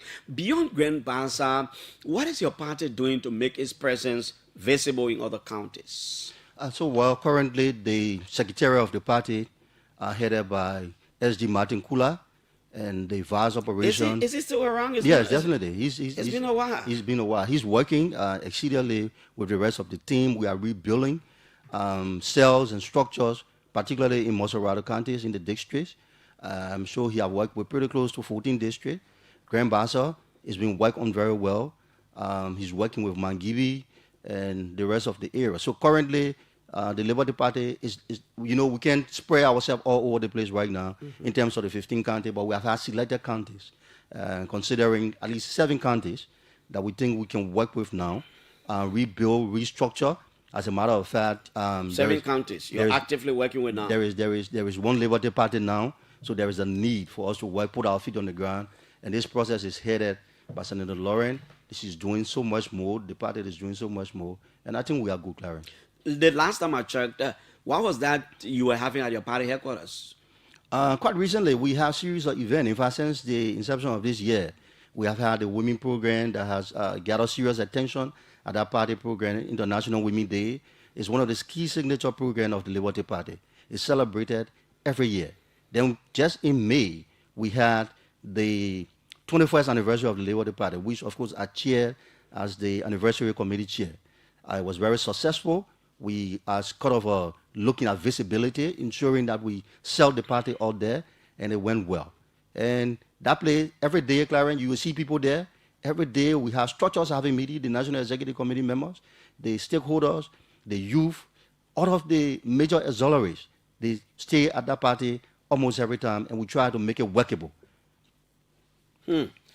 Okay, Jackie, let's see what we can go to the lounge now and talk to some people. We're talking Liberty Party here this morning. He's optimistic that 2029, and prior to the years of 2029, the Liberty Party will resuscitate and take back Bassa like it used to be before, prior to the death of Councillor Charles Walker Bronsky. Let's get you called us, and then we'll come back to our guest for discussion. 0777 700-995 0555-995-995. This is the OK Morning Rush. 9 o'clock, the president of the University of Liberia, Dr. Lillian Mapaya, will be here. And of course, 9 o'clock tomorrow, Nima County Superintendent Miapeko Gono is our guest. Good morning. Yeah, good morning. Yeah. Yeah, this Adama Kane, this is what guys from Memo Unity Party Intellectual Bureau. Postman, I commend you in that studio. You speak well, that kind of fool, like, you know development. Hey, Postman, let God bless you, because you know the development the government can, and all of behind development. President Waka, let God bless you. Let God bless you in the studio. Thank you. I'm too happy this morning. Thank you very much. Okay. Good morning. Good morning to President Smith. Good morning. Let's hear you. My name is Michael Puito, a member of the Liberty Party National Youth Wing. Okay. And I joined the conversation from District 2. Let me appreciate our senior partisan in studio this morning, like Peter this year, our political leader in the presence of Senator Yomdi Kanda Lawrence is putting the grand smooth for us. And we're working together so that we can engage 2029. And Liberty Party will be a force to reckon with. I can tell you that. So, partisan, keep up the good work. Let's hold together. Let's maintain our reconciliation posture and move forward towards 2029. Thank you. Okay, my friend. Let's take another call. 0777. Good morning. Good morning, President Piso. Good morning, sir. Good morning to our patriotic listener. Okay. My name is Rufus in Physics Dixon. I do join this educated conversation for the community where people find it difficult to have access to proper water. The fresh water from the junior and difficult water river still with private community. Mr. Thank you so kindly for your talking point and discussion. These are the dishonest days that those guys came to the politics with. I mean, for the Liberty Party, one of the staff was telling us that in fact 2029 if it's a Baka, no come to support. They just say that, that's what the party chairman said. They are happy verbs. because the other party have lost the place of the laboratory. Let me remind him. 2023. What party? What party are you from? Did the CDC stand on its own in 2017 and 2023? CDC was the head. No, wait. You say stand on its own, meaning it's a stand alone. When you say on your own, it means you need nobody else. The Liberty Party should run and produce a presidential candidate without the help of anybody. That's what I'm asking. Mr. Jassy, when I say stand on your own, Oh, so talking about you should be the driver. You should be the driver. Oh, all right. So you said that to mean that all the parties that stood with CDC, they are helping verbs. No, I don't know the party that you need a party that they are helping verbs.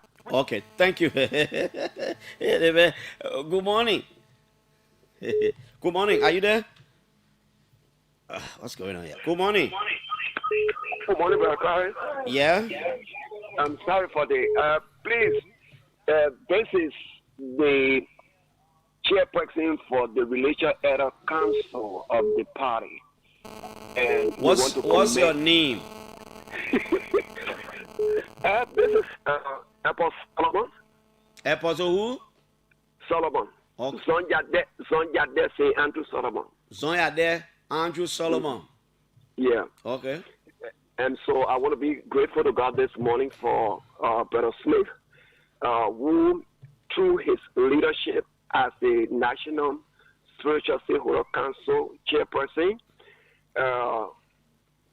is doing marvelously well. And we want to give God the praise also for the PL and also the national chairperson. Now, the PL? The political leader, Yombi Kanka Lawrence, and also Rocky Barry, who is the chairperson, national chairperson of the party. And we, as his record stated, we are working on the ground.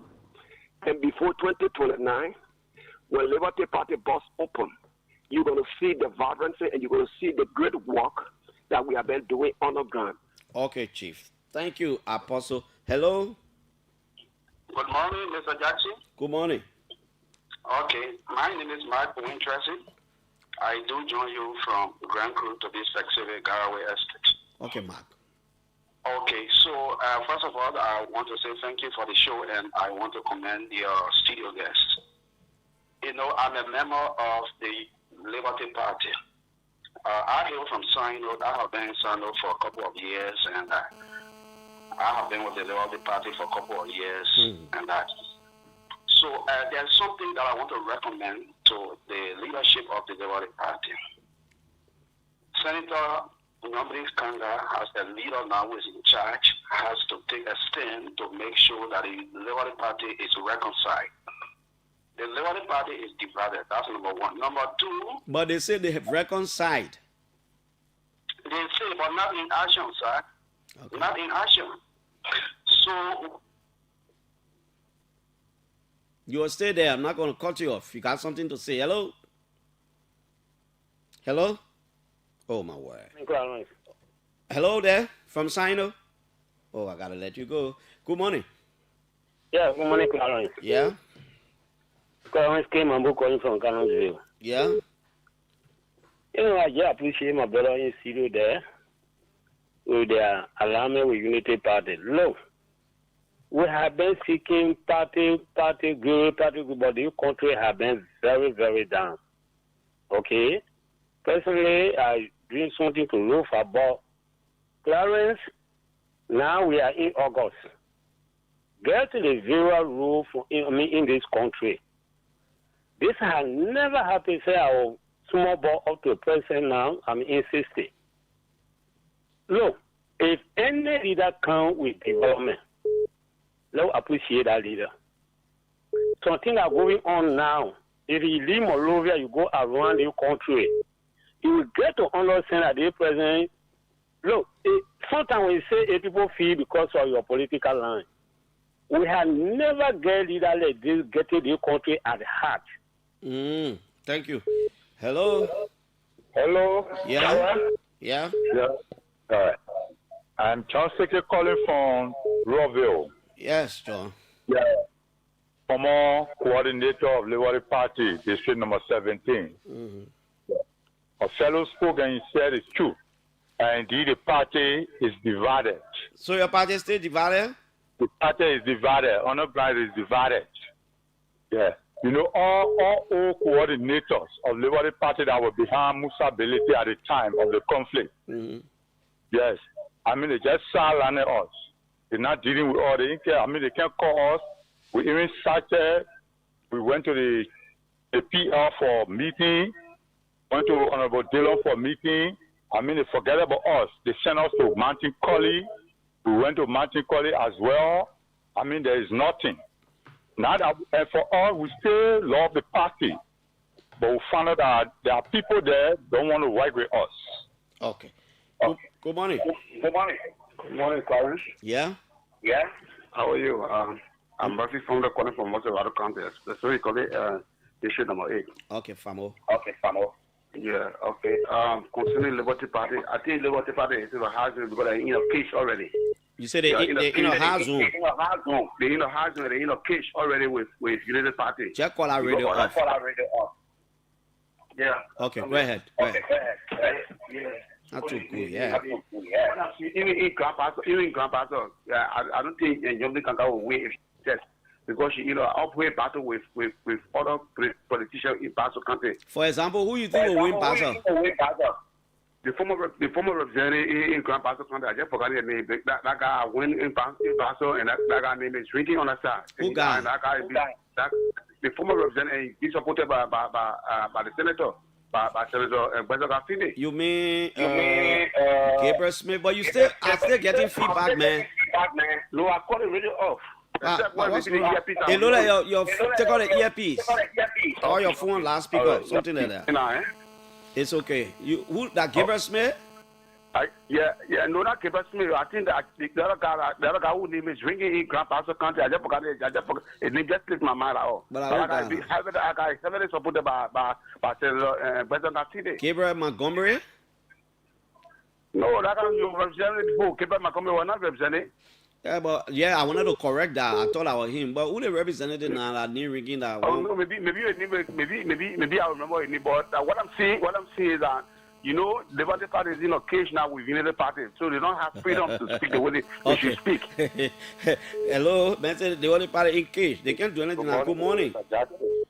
This is Kegwana Ga Gongpaklo Ashawa Bozo. Yeah, let's hear you. I'm calling you from Congo Town as usual. Good morning to the studio guest. Yeah. Liberty Party, what we know it to be, is not what it used to be before. I can tell you for free, 2016, there's a guy in Grand Bassa right now, his name is Abraham King Jones. Abraham King Jones was the youth chair for Grand Bassa at that time, and have served as the assistant youth chair to Abraham King Jones. At the time when Honorable Matthew Joe was contesting, he was part of Liberty Party, and even Matthew Joe was a part of Liberty Party. But because Liberty Party did not want Matthew Joe to have contested on the Liberty Party ticket, they played politics with him and they wanted to support Honorable Gabriel Smith for the third term bid for that district. So Honorable Joe left the party and joined CDC. And that was how he won that district in 2017 election.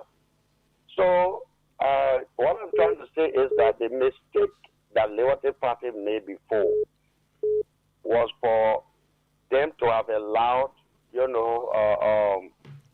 Charlene Brodsky to have left the issue of, holding the district number 3 to be over ambitious, going as fixer 2 to Alexander Kume.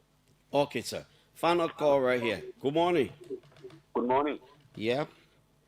Yes, good morning to you, Clarence. Let me say good morning to your studio guest. Yeah, let's hear you. Yeah, my name is Henry M. Gray, and I joined the conversation from Renison.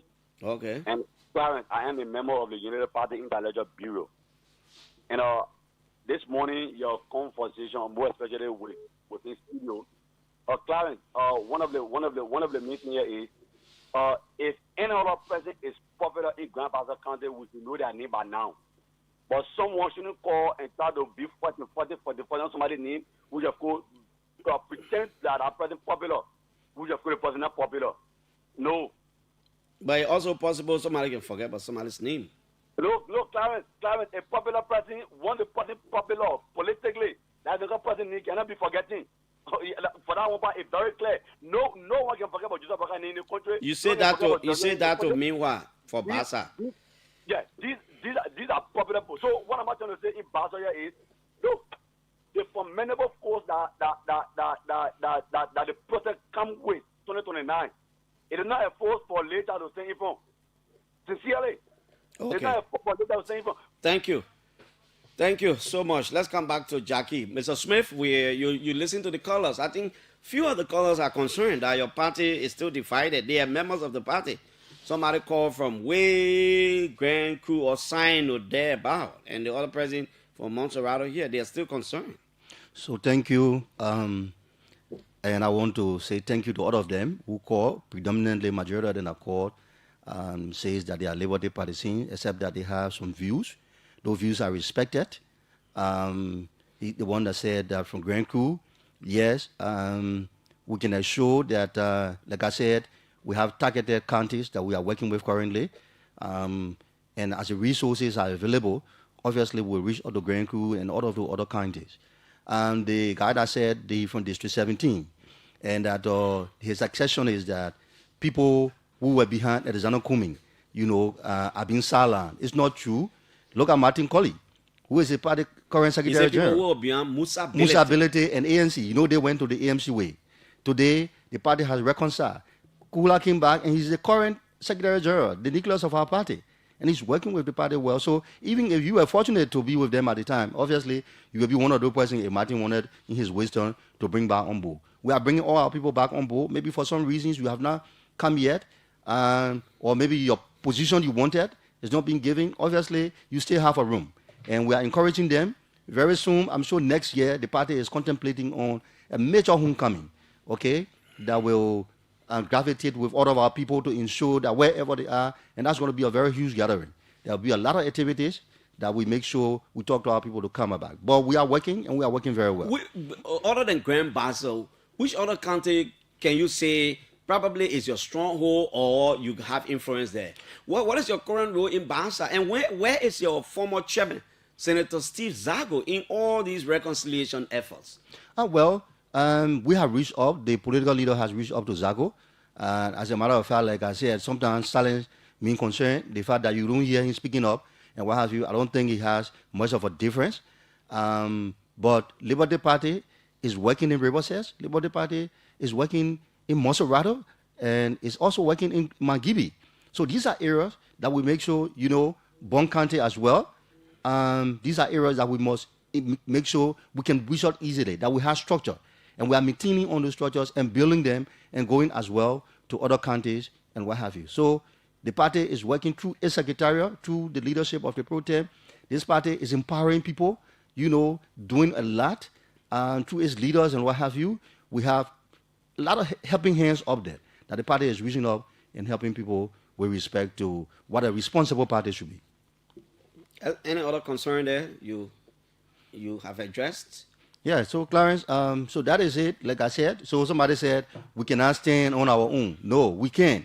We can stand on our own. We said that if President Baka is running, so President Baka has now up-regularly stated to the Liberian people, every time you journalists post a question to him, he say, Mr. President, are you seeking for re-election? He say, I am doing the Liberian people work. So the president is very focused. He's doing the people work. But the day we get to know, that's why we're building. That's why we're working. Because should he says that he's not running, obviously I can assure you, Clarence, that Liberty Party will stand alone in the 2029 elections. Except that your party could not make any public statement when Zago got dismissed.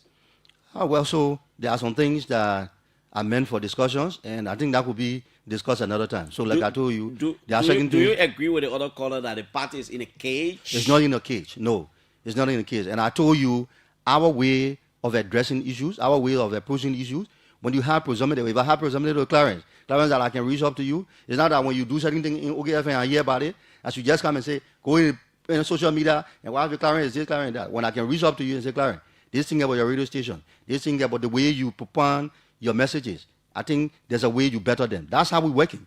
And I think as a member of the alliance and working together, that's prudent enough for us to do. And we have been doing that. That is why you see some of the things that have been working good for the country is working the kind of way it's working. By our advisors, by our political leader advice, by our political leader for political affairs, our vice chair for political advice. So you see this country is stable.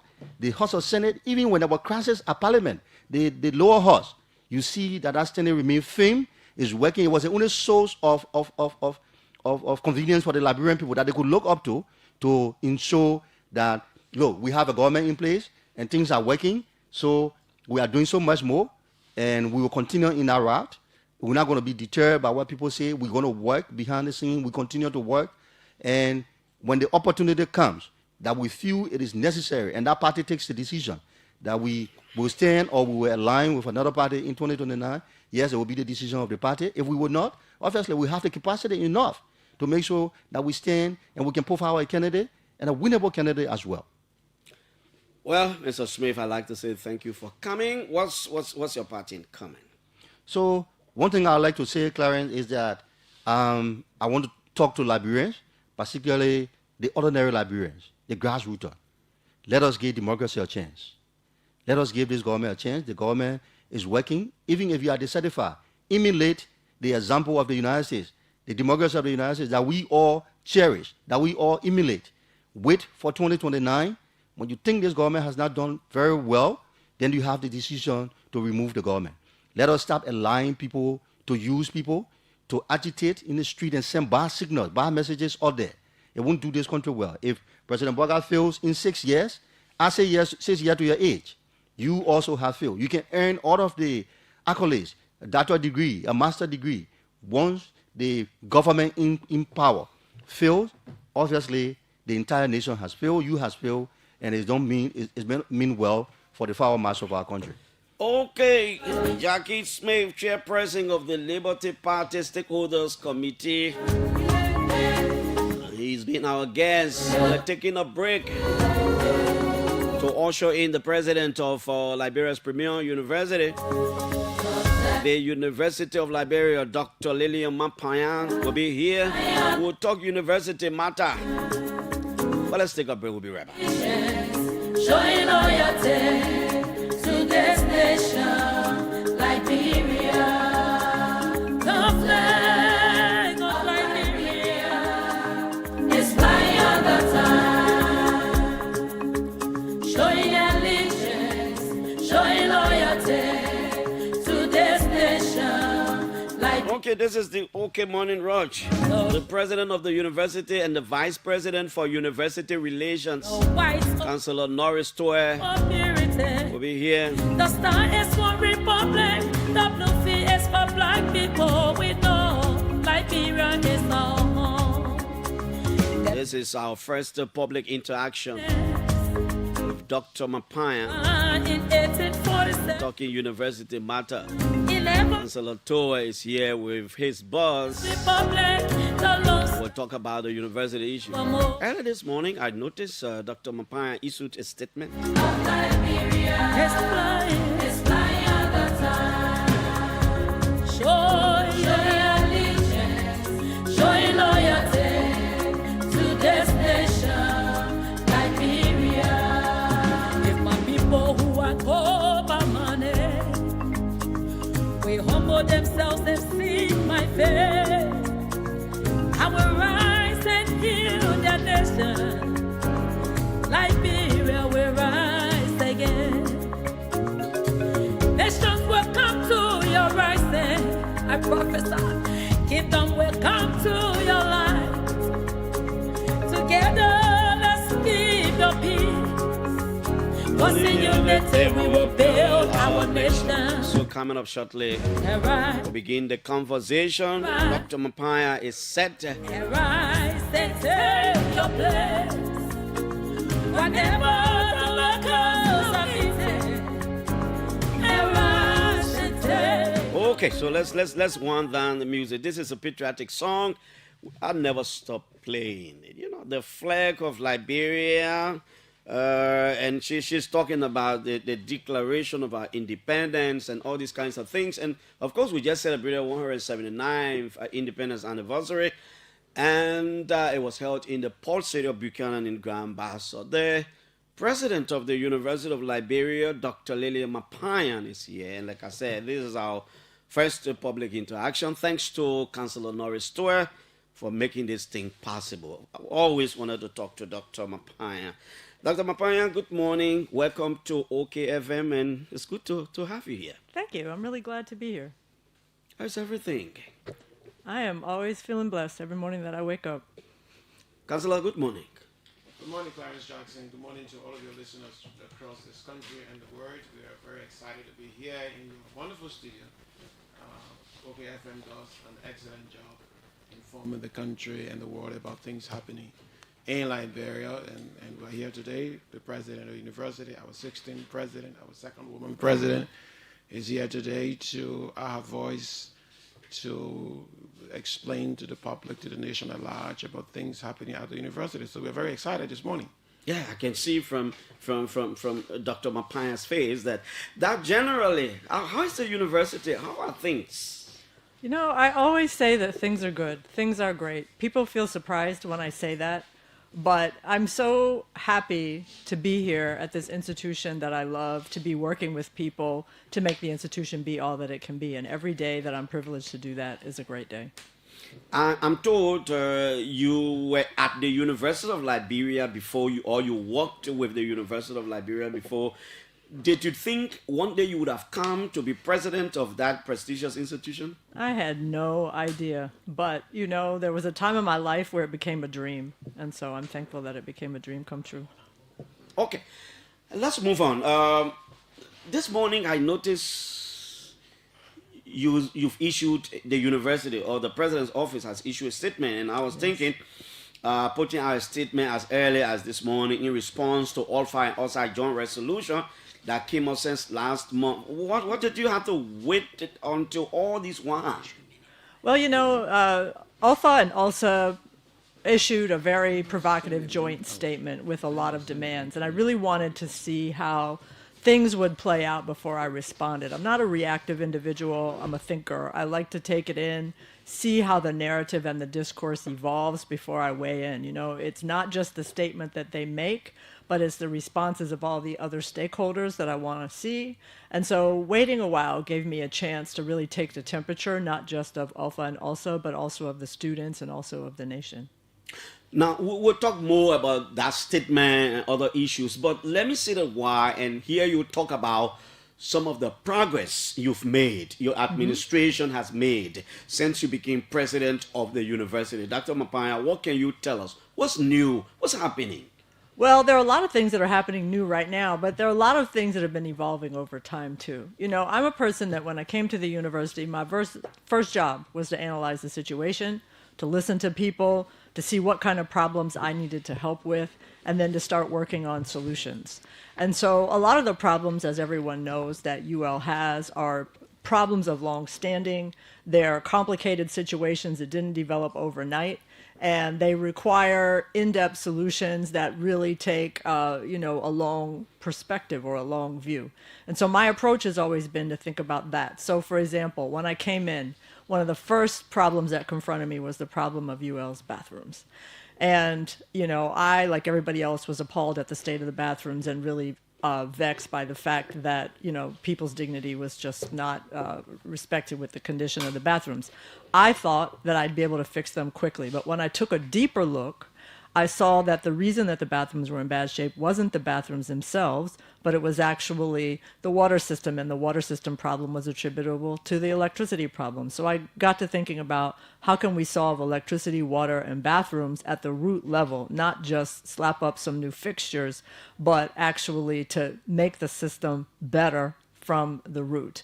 And so after considering a lot of different solutions, I settled on a solar-powered bathroom solution that would allow us to add 26 new bathrooms at Fendel campus, brand new bathrooms, solar powered, so that the water supply would always be flowing because the electricity would always be available.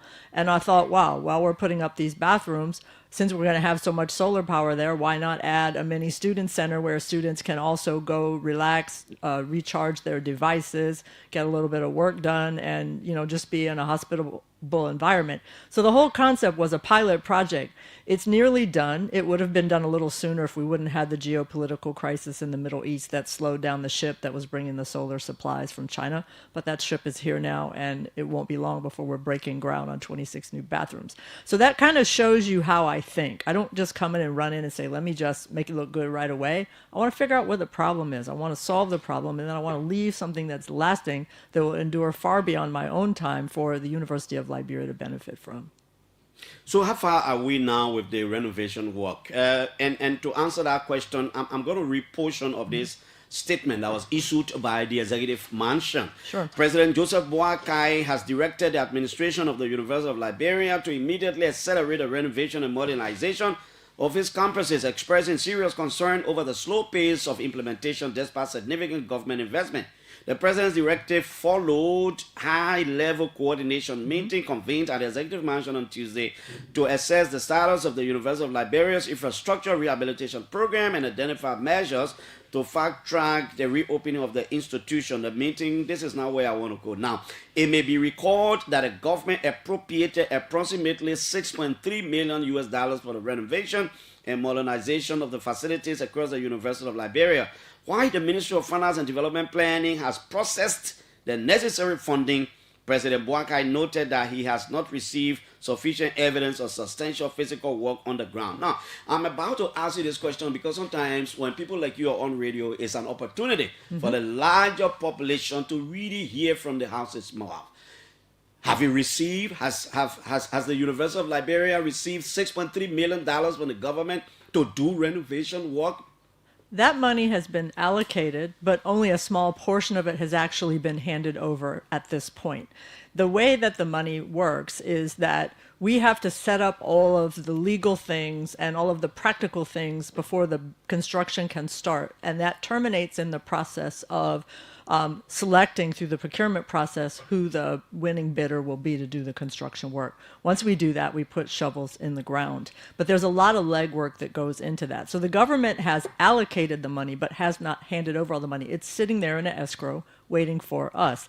And I was really thankful to His Excellency for putting the fire under everybody because it's a team project. You know, even though the work is taking place at the University of Liberia, it's not University of Liberia alone that gets everything in order. It requires many government agencies and ministries. One good example would be the PPCC, you know, the Public Procurement and Concessions Authority.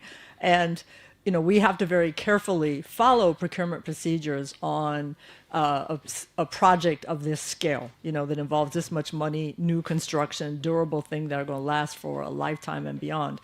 And so one of the things that was a little bit tricky that we didn't expect when we first, you know, put in the request was that the PPCC would be launching a new e-procurement system this year. You know, in the past, everything was done in person. Everything was done through human beings. Now, everything's done online through a procurement system that's been challenging because everyone who uses it has to be trained. And then, you know, you go on the system and sometimes there are glitches in that. I know they're working it out, and I know it's better to have that system, that it does put a lot of safeguards in place, but it's been a little bit slow going. So that did slow us down a bit.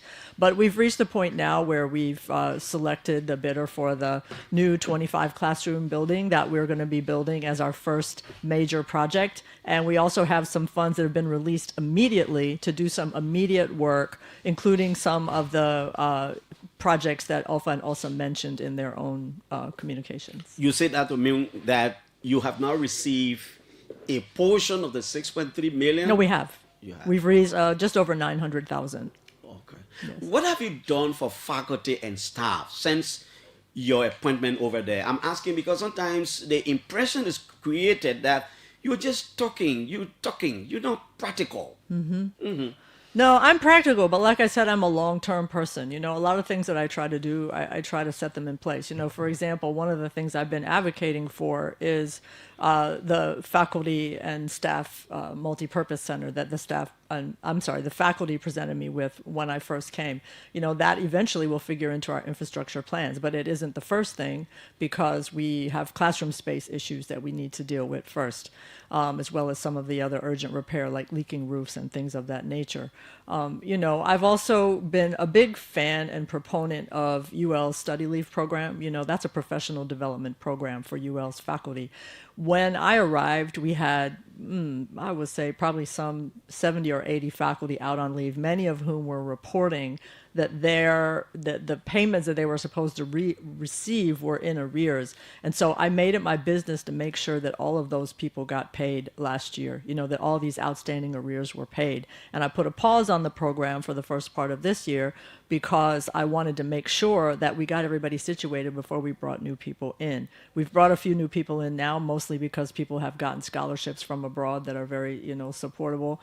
But the idea is that I really feel strongly about faculty professional development, you know, and likewise for staff. You know, I've been advocating for, you know, making sure that we resolve the salary disparities that they've been concerned about. But in the meantime, I also made a personal donation of $1 million Liberian to the UL Credit Union for them to use as grant money, not as a loan, when they have emergencies that their salary just can't cover, understanding how hard it is.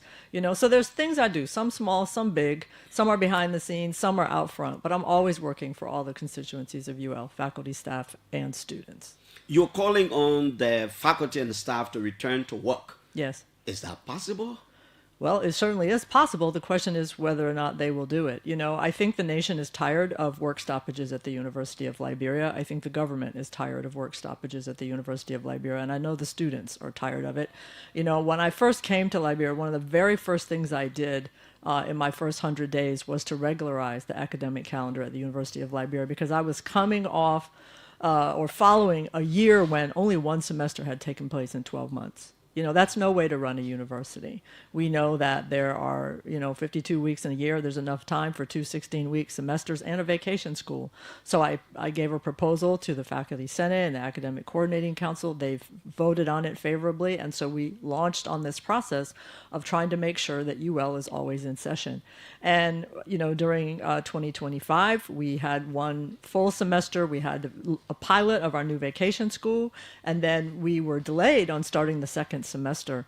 So we started it in October instead of in August, which was what was scheduled. And as a result of that, we had to push the graduation that was scheduled for December of that year to February. And as a result of losing those 2 months, we lost vacation school in 2026. We just couldn't do it. It wasn't a possibility.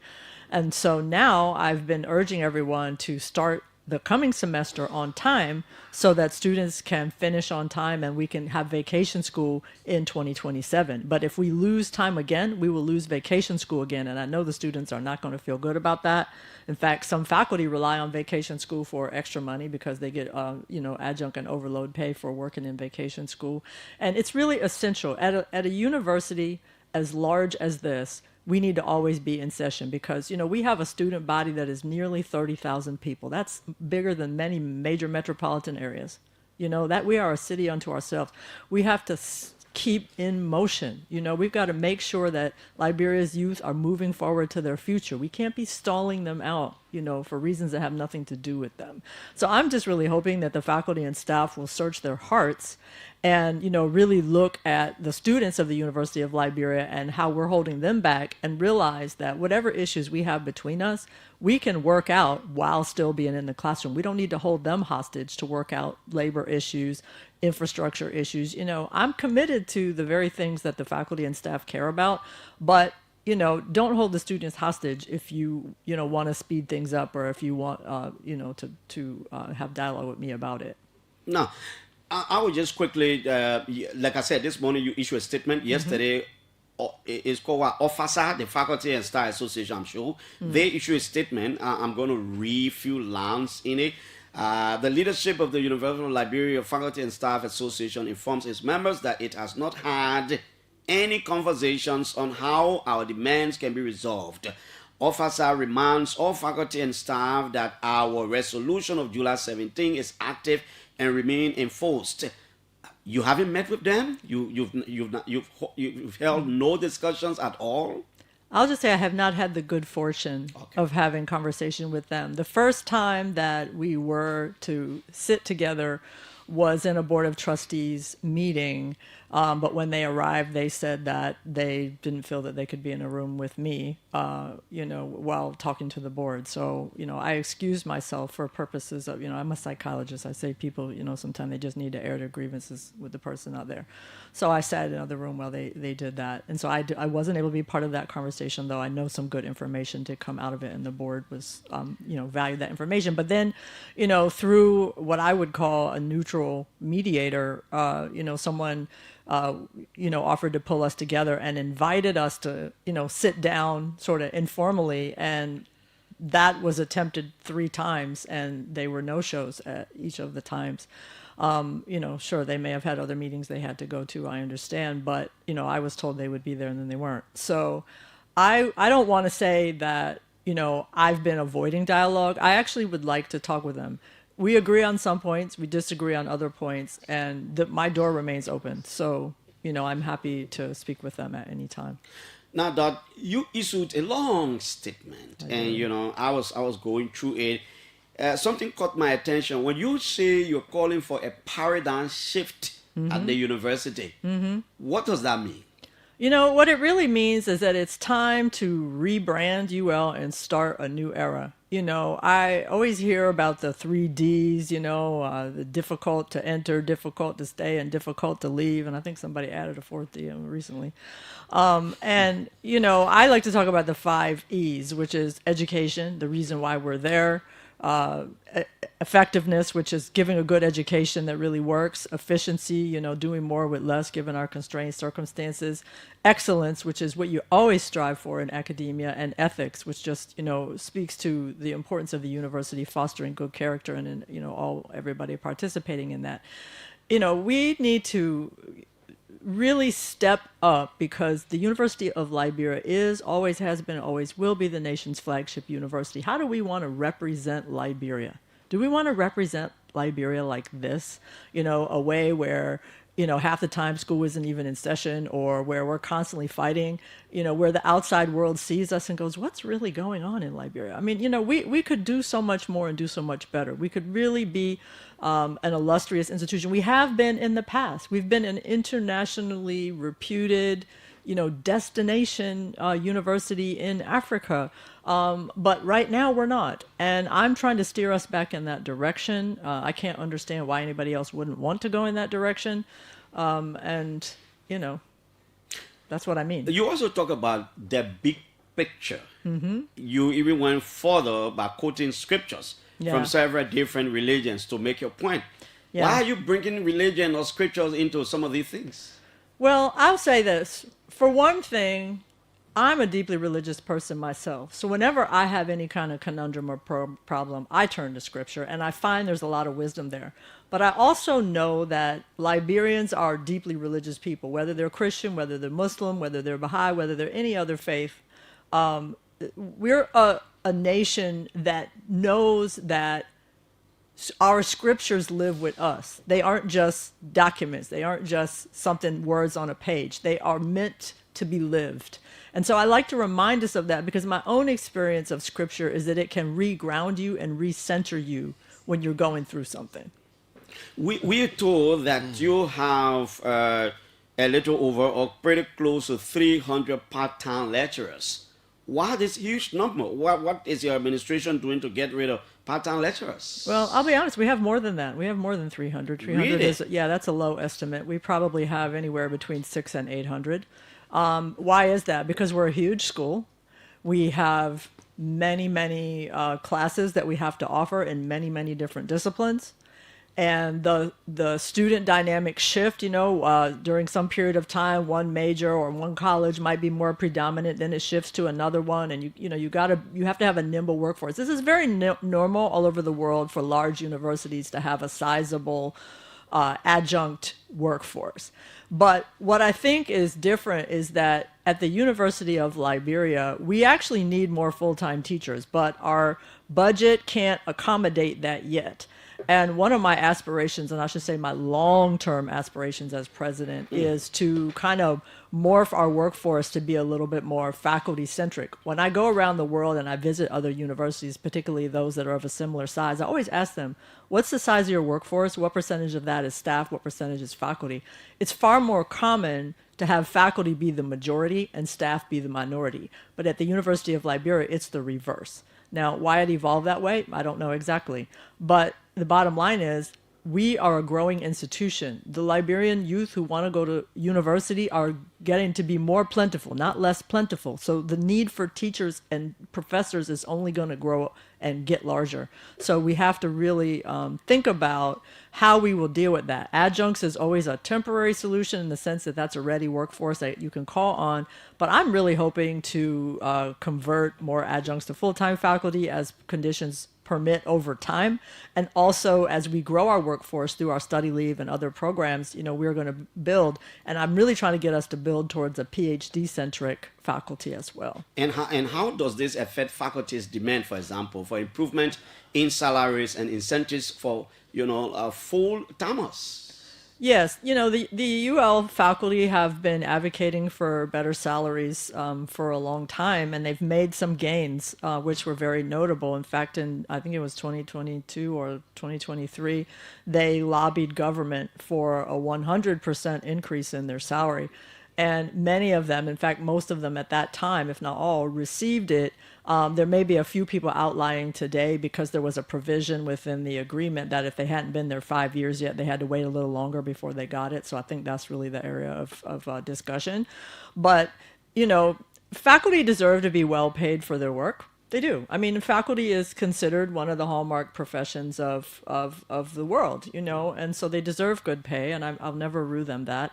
But I'm also very concerned about staff, because where the faculty have made gains, the staff have not made as many gains. And we still have many staff who are suffering through the lowest, salaries in our institution, and I worry about them. I really do, And so I like to see us have a comprehensive and holistic look at our salaries and our job titles and our job roles in our workforce so that, again, we can become the most effective, the most efficient, and also the one that's best for the welfare of our employees. That is the medical school going to be part of the plan renovation? Absolutely, it has to be. We have medical facilities both in Congo Town at the Dogliati campus and at the preclinical campus in Fendel, and both are in, not the best condition, not unlike the rest of the university. We did make an intervention already at the medical school in Congo Town. We repaired one of the classrooms that was really significantly facing problems, and now there's some new construction going up thanks to a large grant that Dr. Bernice Don, who's the vice president of the College of Health Sciences, got to build a new classroom building at the preclinical campus. So we're making headway, but of course there's more to go, and that is going to be one of our priorities in our short-term renovations that we do for the balance of this year. The president of the University of Liberia, Dr. Lillian Mapayan, she's our guest this morning. We're talking university issues, we're talking renovation, we're talking her administration's initiatives and plans and the counter releases from both administration and faculty. Dr. Mapaya, like I said, these kinds of interactions gave you the opportunity, to talk about some of the things people probably accuse you of. And I was reading one of the Alpha press statements, and they said that you have always said there's no money to change the status of faculty members, but you are employing your close associates and people connected with you. How do you respond? Okay, I'll respond to that quite easily. The University of Liberia is given a payroll ceiling by the Ministry of Finance, which means here's a number that you can't go above on your payroll. They don't micromanage who's on the payroll, but they manage the ceiling for that amount. So when something fluctuates in our payroll, then that gives us the opportunity to employ people. So, for example, let's say we took off some ghost employees. That frees up some money. We could hire someone. Let's say that someone, God forbid, passes on. it has happened more than I care to say on our payroll. Another example would be someone leaves for another position or takes a medical leave. They're just reasons why people may come off the payroll, or the payroll itself may be cleaned up. That frees up money. So when we do that, we can make a limited number of hires within the payroll ceiling as long as we don't exceed it. All right. So if we don't do that, then we may lose our payroll ceiling, because if we just reduce and without replacing, there might be an assumption that we don't need that money, and then it would be reduced in the future, which would put us in a bind. And so what I've done since I've been president is I've done a combination of types of hiring.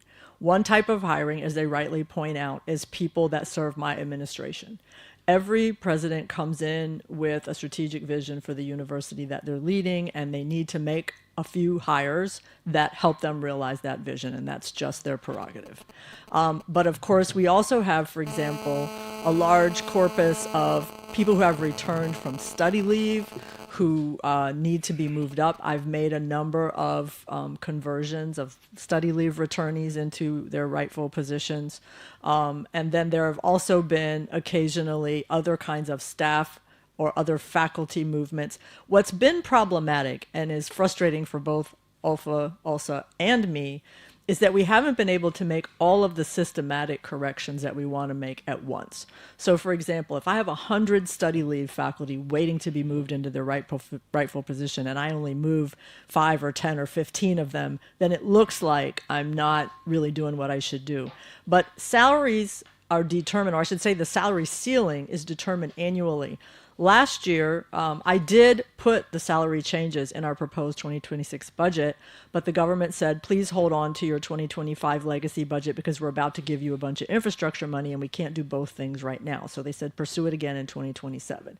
So as I've promised repeatedly to our faculty and staff, I'm going to put the adjustments in our proposed budget for 2027, and I'm just going to take it on faith that the government will, in fact, receive them at this time.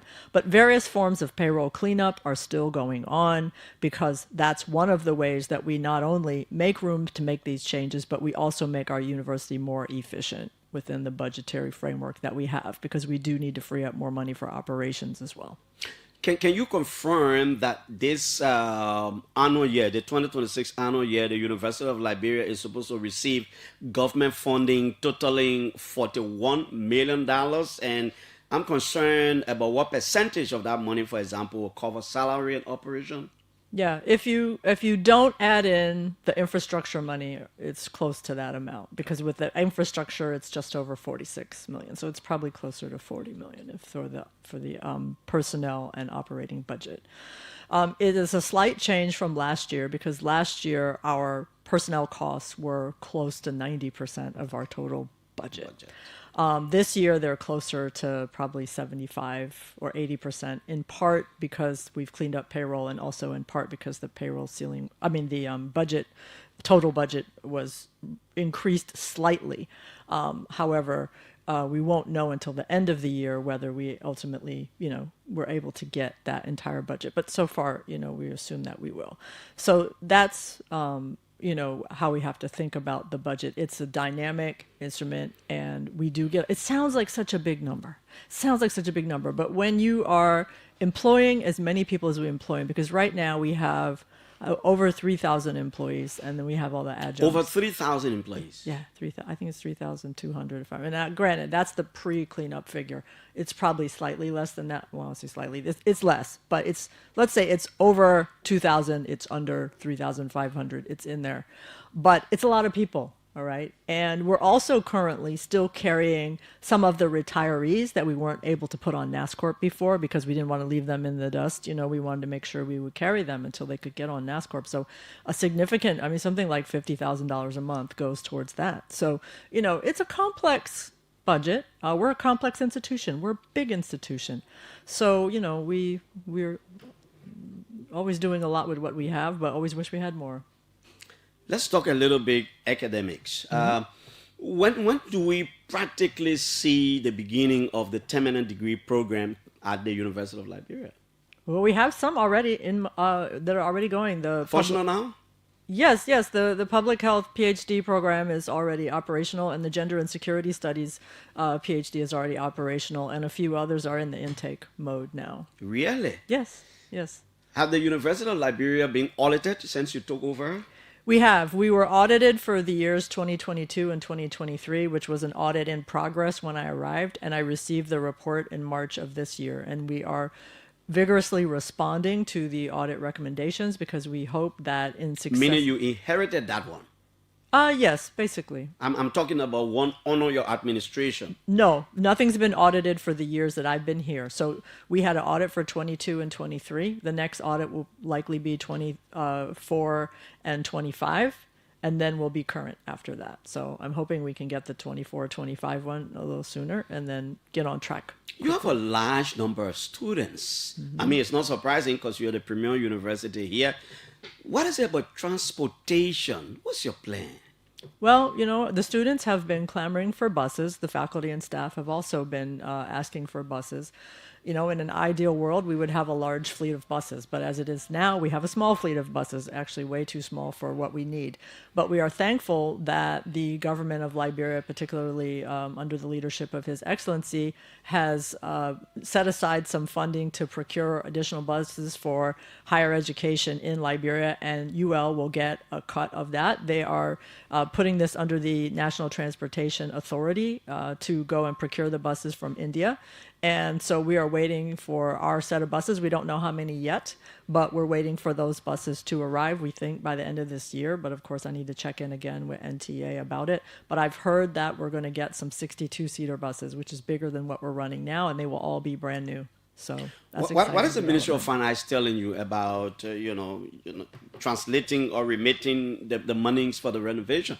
We're talking about some 6.3 million. Mm-hmm. President talk about acceleration, meaning, he's putting the university into gear. Yes. The public impression is that a very good chunk of that money or all of the money, have been received. Now you're talking about receiving a little over 900,000. Mm-hmm. Well, it's a progress, but it's not sufficient to accelerate the renovation to that level. I'm asking because the public impression when the president talked about government processing the money, I thought the money were in your account already. Right. Well, it's easy to understand why the public would think that because the information about the budget that any institution has goes out very early in the calendar year, shortly after the legislature makes its appropriation. So it sounds like the government's just writing us a check that day and that we get to spend the rest of the year spending it. But that's not at all how it happens. Particularly with the University of Liberia, we are given money in tranches, and we're given money in tranches in response to different things that are going on because there are different types of funds. Capital funding is one thing, personnel funding is another thing, operational funding is another thing. They can't cross paths. So we're talking about the capital budget now, and that is something that is held until all of the processes that need to be done to validate use of that money are done. So it's not like they say, okay, you just got your $6 million, go put a shovel in the ground, in a few weeks or months you'll have your new building. You have to do the research, the costing analysis, you have to do land analysis, you have to get clearances from other government offices that it's okay to build, you have to get approval from the Board of Trustees, you have to fill out all the procurement forms and put out your bid process, you got to wait for your bidders to respond, and then once they respond, you got to have the choosing process, it's all the things. So, it's not like you build your own house, you just have your land, you just go build it and you finish. It's not like that. It's much more bureaucratically involved. And so we've been moving along as quickly as we can to move through all those various necessary hurdles. We've gotten to the point we're about to kick in, which in my mind is not a bad thing because we are about to, move towards dry season again, which is the most vigorous time for building. But we're not going to waste the time between now and then. We're going to use this $900,000 to start on some of our low-hanging fruit projects right away. And those include, fixing some of these leaky roofs, particularly on Capitol Hill, at Sinjay, Dogliati, some of the other places. We're going to use some of them to work on the bathroom repairs, some of which involve water source fixing. We're going to work on things that the faculty say they want, like improved lighting in the classrooms. And, there's just a number of smaller projects. And I should mention, we also have a little bit of the money, which is purely dedicated to the law school as well. So we're going to make sure Sinjay gets a little bit, Dogliotti gets a little bit, Capitol Hill gets a hefty amount. And I think there's a desire at the Capitol Hill campus to give it more than just a facelift. We already painted the graduate school building. I know you know how it was last year and earlier this year. Everything was just, oh, how ugly is the grad school? So we said, fine, let's calm that down. Let's just go paint the building, even if we have to wait to fix things on the inside. And that, was just showing good faith on our part that we do care about the campus. And I actually care deeply about the campus. My vision that I articulated in the strategic plan was to really overhaul the campuses and do a complete infrastructural transformation. But that takes a lot of money. That takes fundraising. That takes years. What do we need? How much do we need to do that? Oh, approximately hundreds of millions of dollars. It's not something that can be done solely within the budget that come from government of Liberia. We would have to work with development partners and others if we want to get to that level. But what I'm really excited about and what I'm really thankful for is that the government itself has actually made a pretty huge commitment to help develop UL starting with this year and into succeeding years. They asked us to do a master plan of a master assessment of what is needed. Ministry of Public Works help us with that, and every campus was assessed, every building was assessed, and in good faith, the government is getting it started. They're kicking it off with what we have in Liberia. So I'm very, very thankful and excited about that, and I think other people should really be grateful, feel gratitude about the fact that we're finally getting to do some of these projects. And then I did mention before the Solar Oasis. That's something that we did ourselves before we even had the infrastructure money. So when that's completed, that will be a real good faith demonstration project about how we want to take UL infrastructure to the next level, because it's not just infrastructure, but it's solar powered infrastructure, showing how we could incorporate sustainable energy into powering our campuses and giving ourselves energy independence. Madam President, do you want to give us an appreciation of what you do with funds generated internally? Mm-hmm.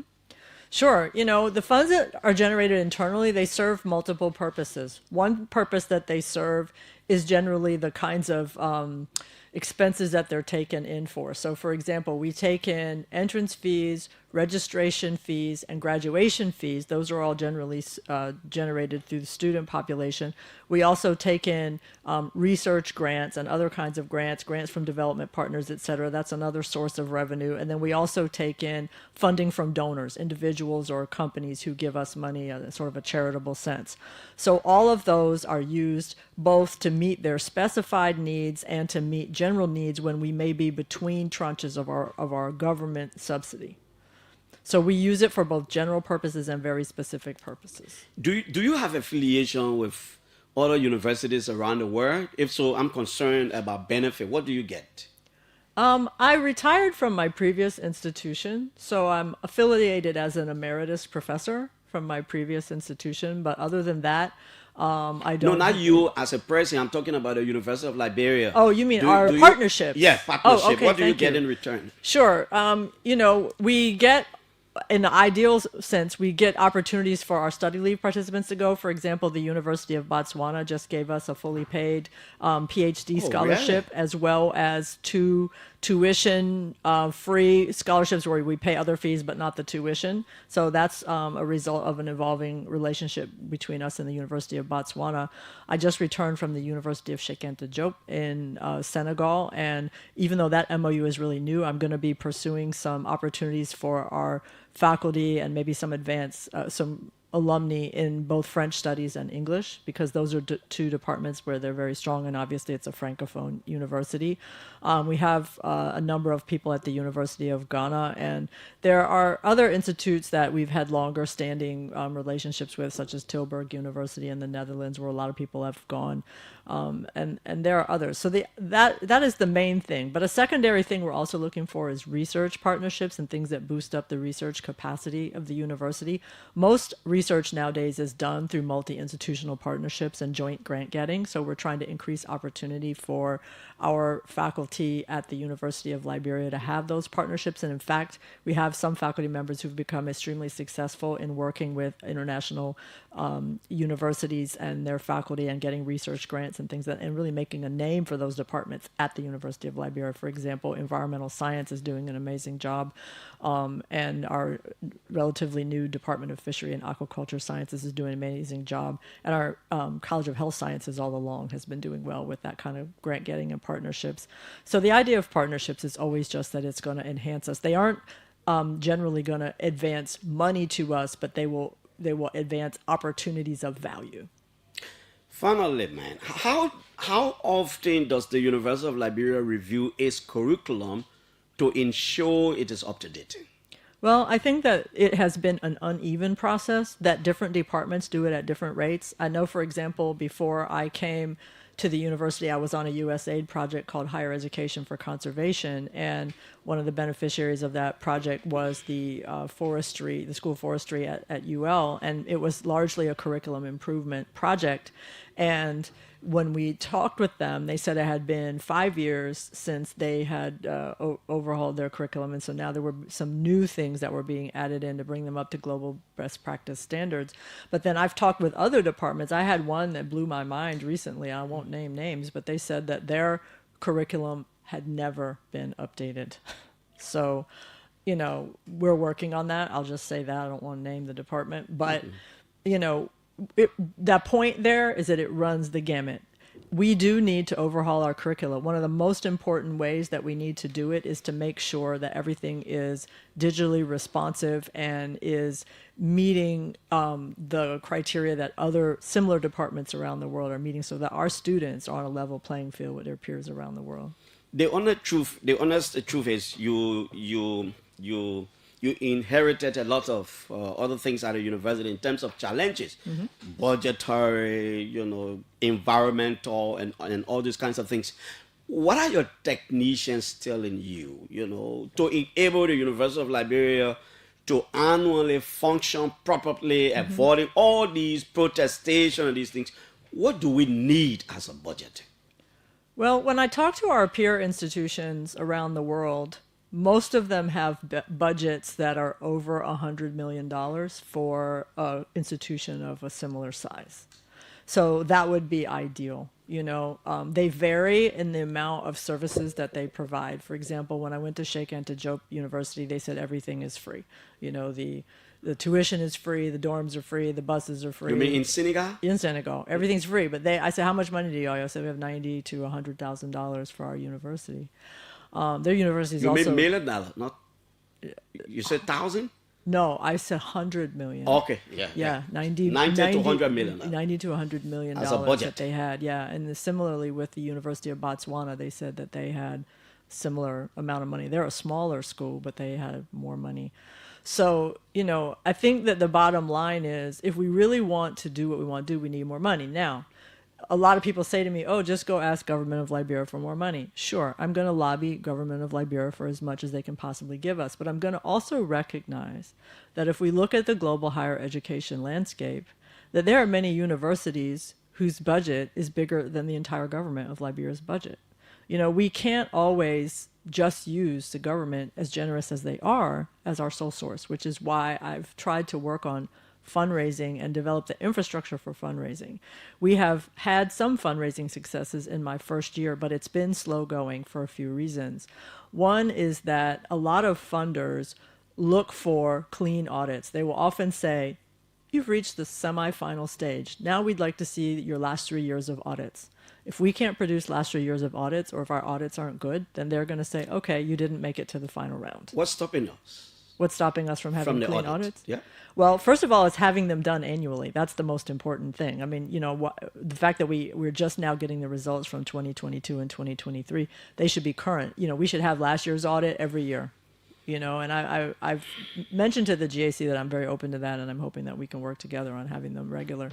But another thing is that fundraising also requires what I would call an administrative infrastructure for fundraising, or a development team. You know, when I got to Liberia, University of Liberia, we really didn't have a development team to speak of. I think we had one individual working on it who was in a relatively low position. And that said to me, we need to build it up, which is why I launched the Institutional Advancement Office, which has 3 pillars in it, one of which is fundraising and partnerships, the other of which is communications and marketing, and the other of which is external relations.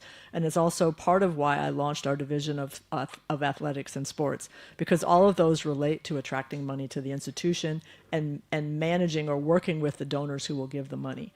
You know, getting money from external donors is more than just picking up the phone and saying, can you write me a check by tomorrow? It often involves a process of cultivation. You have to meet them, you have to talk to them, you have to let them know what you need, you have to let them tell you what they want to do, then you've got to let them think about it, and then you've got to keep in touch, and you've got to send them Christmas cards. You know, it's a whole process. And so, you know, I need to move our university closer to what is expected by the donor community so that they will engage us more. The other thing we have to do, and I'm just going to be really frank here, is we have to stop having all of these conflicts, work stoppages, and things that donors too read the news. And when they see that, they read the news. You know, as a matter of fact, I have a donor right now. I'm not going to say the, you know, size or scale, but the person said in a communication just this week, we were getting ready to do XYZ and we see you're on work stoppage. Now, fortunately, they said, we'll hold on to see if you get through it. But the fact that we were on work stoppage and they noted it and paused the work until we can get through it, it tells you donors are paying attention. They don't want to see a school in chaos. They don't want to see a school that has, you know, disruptions going on, that isn't reliable in terms of its delivery of education. So if we want to build up our reputation, that will help us bring more and bigger donors to our school. So that's part of the case that I'm trying to make. Finally, before I open the line, is there any reason why you want to give up as president of the University of Liberia? Absolutely not. I love this job. I'm in my dream job. I will not give up.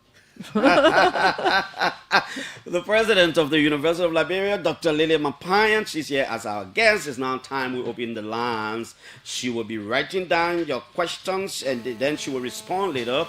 Call your name, 30 seconds per call. Also, we have more interaction. I encourage a lot of ladies to call 0777-700-995-555, For those of you outside of Liberia, 0555026995 is our number to call and be a part of the show. Good morning. Good morning. Yeah.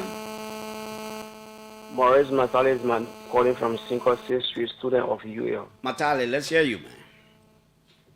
Yeah, I want to ask Madam President a question. I'm just concerned about the opening of school, because the job they give us up to now, Penny hasn't yet started, and we haven't heard anything about opening of school. So, opening of school, you are concerned.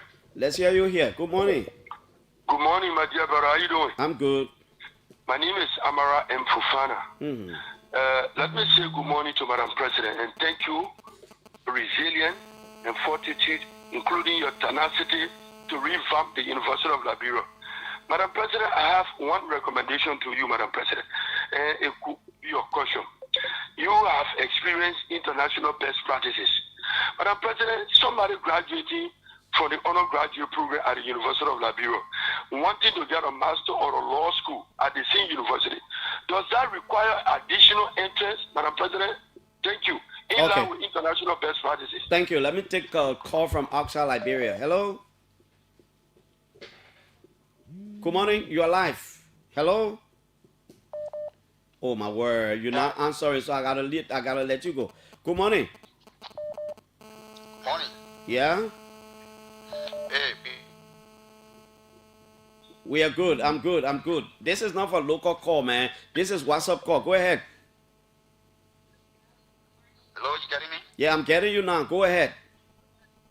Yeah, so These local calls will keep. Let me take somebody. Let me take this female caller from Brussels in Belgium. Good morning there. There are a lot of things that need to. Hello? Are you there? Wow, your line is terrible. Good morning. Okay, let's go back. Good morning, yeah, go ahead. Good morning. Okay, let's go back. Good morning. Let me say good morning to you, Virgin Clarence Jackson. Yeah. Let me say good morning to the most powerful man on the campuses of the University of Liberia, Jama Otishas Mobile. This is the voice of Activate Jeremiah Chike Cooper. And I do join this morning from Lower Mozambique County. So let me appreciate the president for appearing this morning, right? But my attention has been due to one of the points I've been raised by the faculty and the staff. As it relates to her recusing or allowing that the less attorney who is the vice chair on fiscal affairs to go as one of the criteria that will make her return to class. How does she respond to that? Okay. Let's go back here. Let's go here. Look, I beg you, we're not taking local call on this number. We're not taking local call. This number is for our WhatsApp friends outside of the country. Good morning. Yeah? Donzo calling from the U.S. Yeah?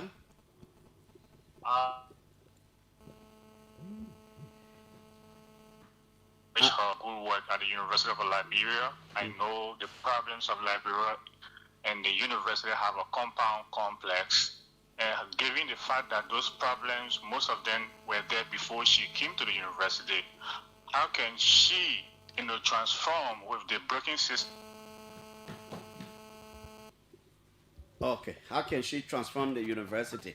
Hello? Good morning. Good morning, Clarence. Good morning. Thank you, Clarence. My name is Marcos and I joined your conversation from the University of Liberia, Capitol Hill campus. Yeah? Yeah, Clarence, two questions quick I want to ask the president. I don't know whether she said it and I joined the show late, but is the university set to open on August 25th at 3? And secondly, what is the current status of student politics at the University of Liberia? These are the two questions I want to answer, please. Okay, let's go here. Good morning. Good morning, Mr. Clarence Jackson. Yeah. And good morning to our veterans president, Dr. Mapan. And my name is Rufus Piso. Mr. Jackson, I love the play where she said she loved the job, and Ali, that is your vision. But quickly, honestly, you have good vision for the university. Your SPC, what I sat down and listened to her, she has good plan for the university. But what I observed is that the government is skimming all her visions. I mean, you listen to what she said. The money that she's supposed to receive, the university will receive. Up to now, she has not received 30% of that money. You see, the government playing all our visions. And the expectations of the people were very high because you are coming with international expertise and we expect more. So that's the reason why you see the faculties are protesting on a daily basis. But we pray and hope that our visions work in the interest of the Liberian people. Thank you so kindly for affording me opportunity. My name is Rupert. Okay, thank you. Let's go here. We'll take a few more. Hello? Yeah, Clarence, this is Brown Taddy from Monrovia. Yeah, Mr. Brown Taddy. Let's hear you. Yeah, I got two points quickly. You asked her a question what she need for university budget to run effectively annually. Instead of saying this, she went to Botswana and Senegal. So and these by reasoning, she was just saying we need the same thing in the middle. I mean, in the range of that. Okay. Then let me come to this. Where Amara said something that you graduate from the university and you have a state entrance to go to the law school. Then it means that even the authority of the university, they're not sure of their own system that is so effective that when you graduate from the undergraduate, you have to go to take entrance again. Thank you. Okay, let's hear you. Good morning. Yes, Nathaniel Fuba from FDA. Yeah. Okay, I have two questions to ask the minister. No minister yet. Okay. Sorry. Okay. How do the minister see the education center of the Liberian student after her entrance result for a massive failure?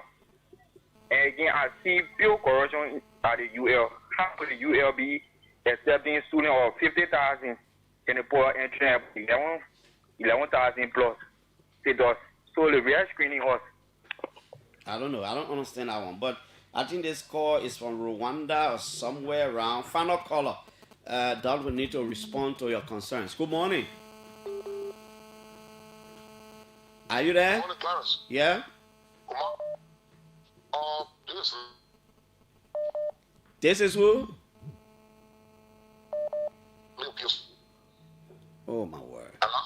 Yeah, Hello? yeah, go ahead. You're better a little bit. Go ahead. Yeah, I said I'm calling from Minneapolis, St. Paul, the U.S. Okay. For year, right? Yeah. It's only concerned about government. It's only concerned about government giving them forms, right? But I want to ask the president of the university, like all universities around the world, right? Is the university Is the university? I didn't understand that question. Let's go back to Dr. Mapaya. Doc, you listen to the concerns from across. All right, so let me just take them in the order I got them. One is how will school open? Well, after today, now that I've put out the word that school is going to reopen, I'm going to talk with our administrative staff who run different aspects of making school able to open and say, let's get everything online. So we're going to have to rush because we've lost a week or two compared to when we had planned to start with registration. But that doesn't mean we can't get things up and running. So it's going to start there.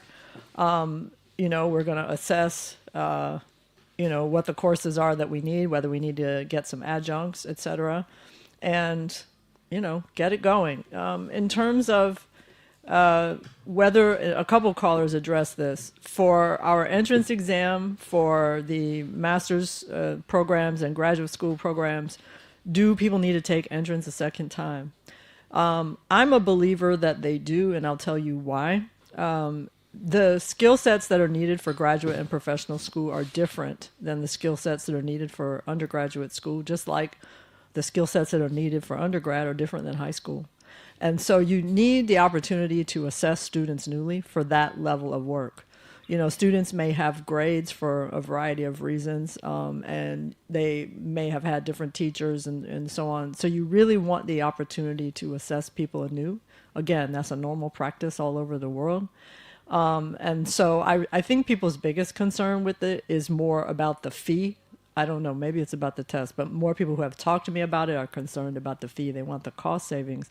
But that's a different question than whether entrance should be required. In terms of the question about Dr. Tenney, I know that that's been one of the most contentious issues, but I will say this, that when I made him the acting vice president for finance and fiscal affairs last year in June, he came in and solved a lot of problems right away. For example, one of the things that I was most committed to since the day of my arrival was the regularity of pay for UL's faculty and staff. It wasn't just the faculty who were full-time, but also the adjuncts and overload faculty. People were saying, oh, we're supposed to get paid twice, once in the middle, once at the end, but sometimes we don't see at the end, or we got to come back and beg for it later. I said, that's ridiculous. And so he was able to execute on making pay regular for our full-time faculty and for our adjunct and overload faculty. That's a big win, and I'm surprised more people don't express their gratitude about that. But also, I mentioned before the problem of the study leave arrears. We had all this accumulated debt because people just had not been paying the study leave people.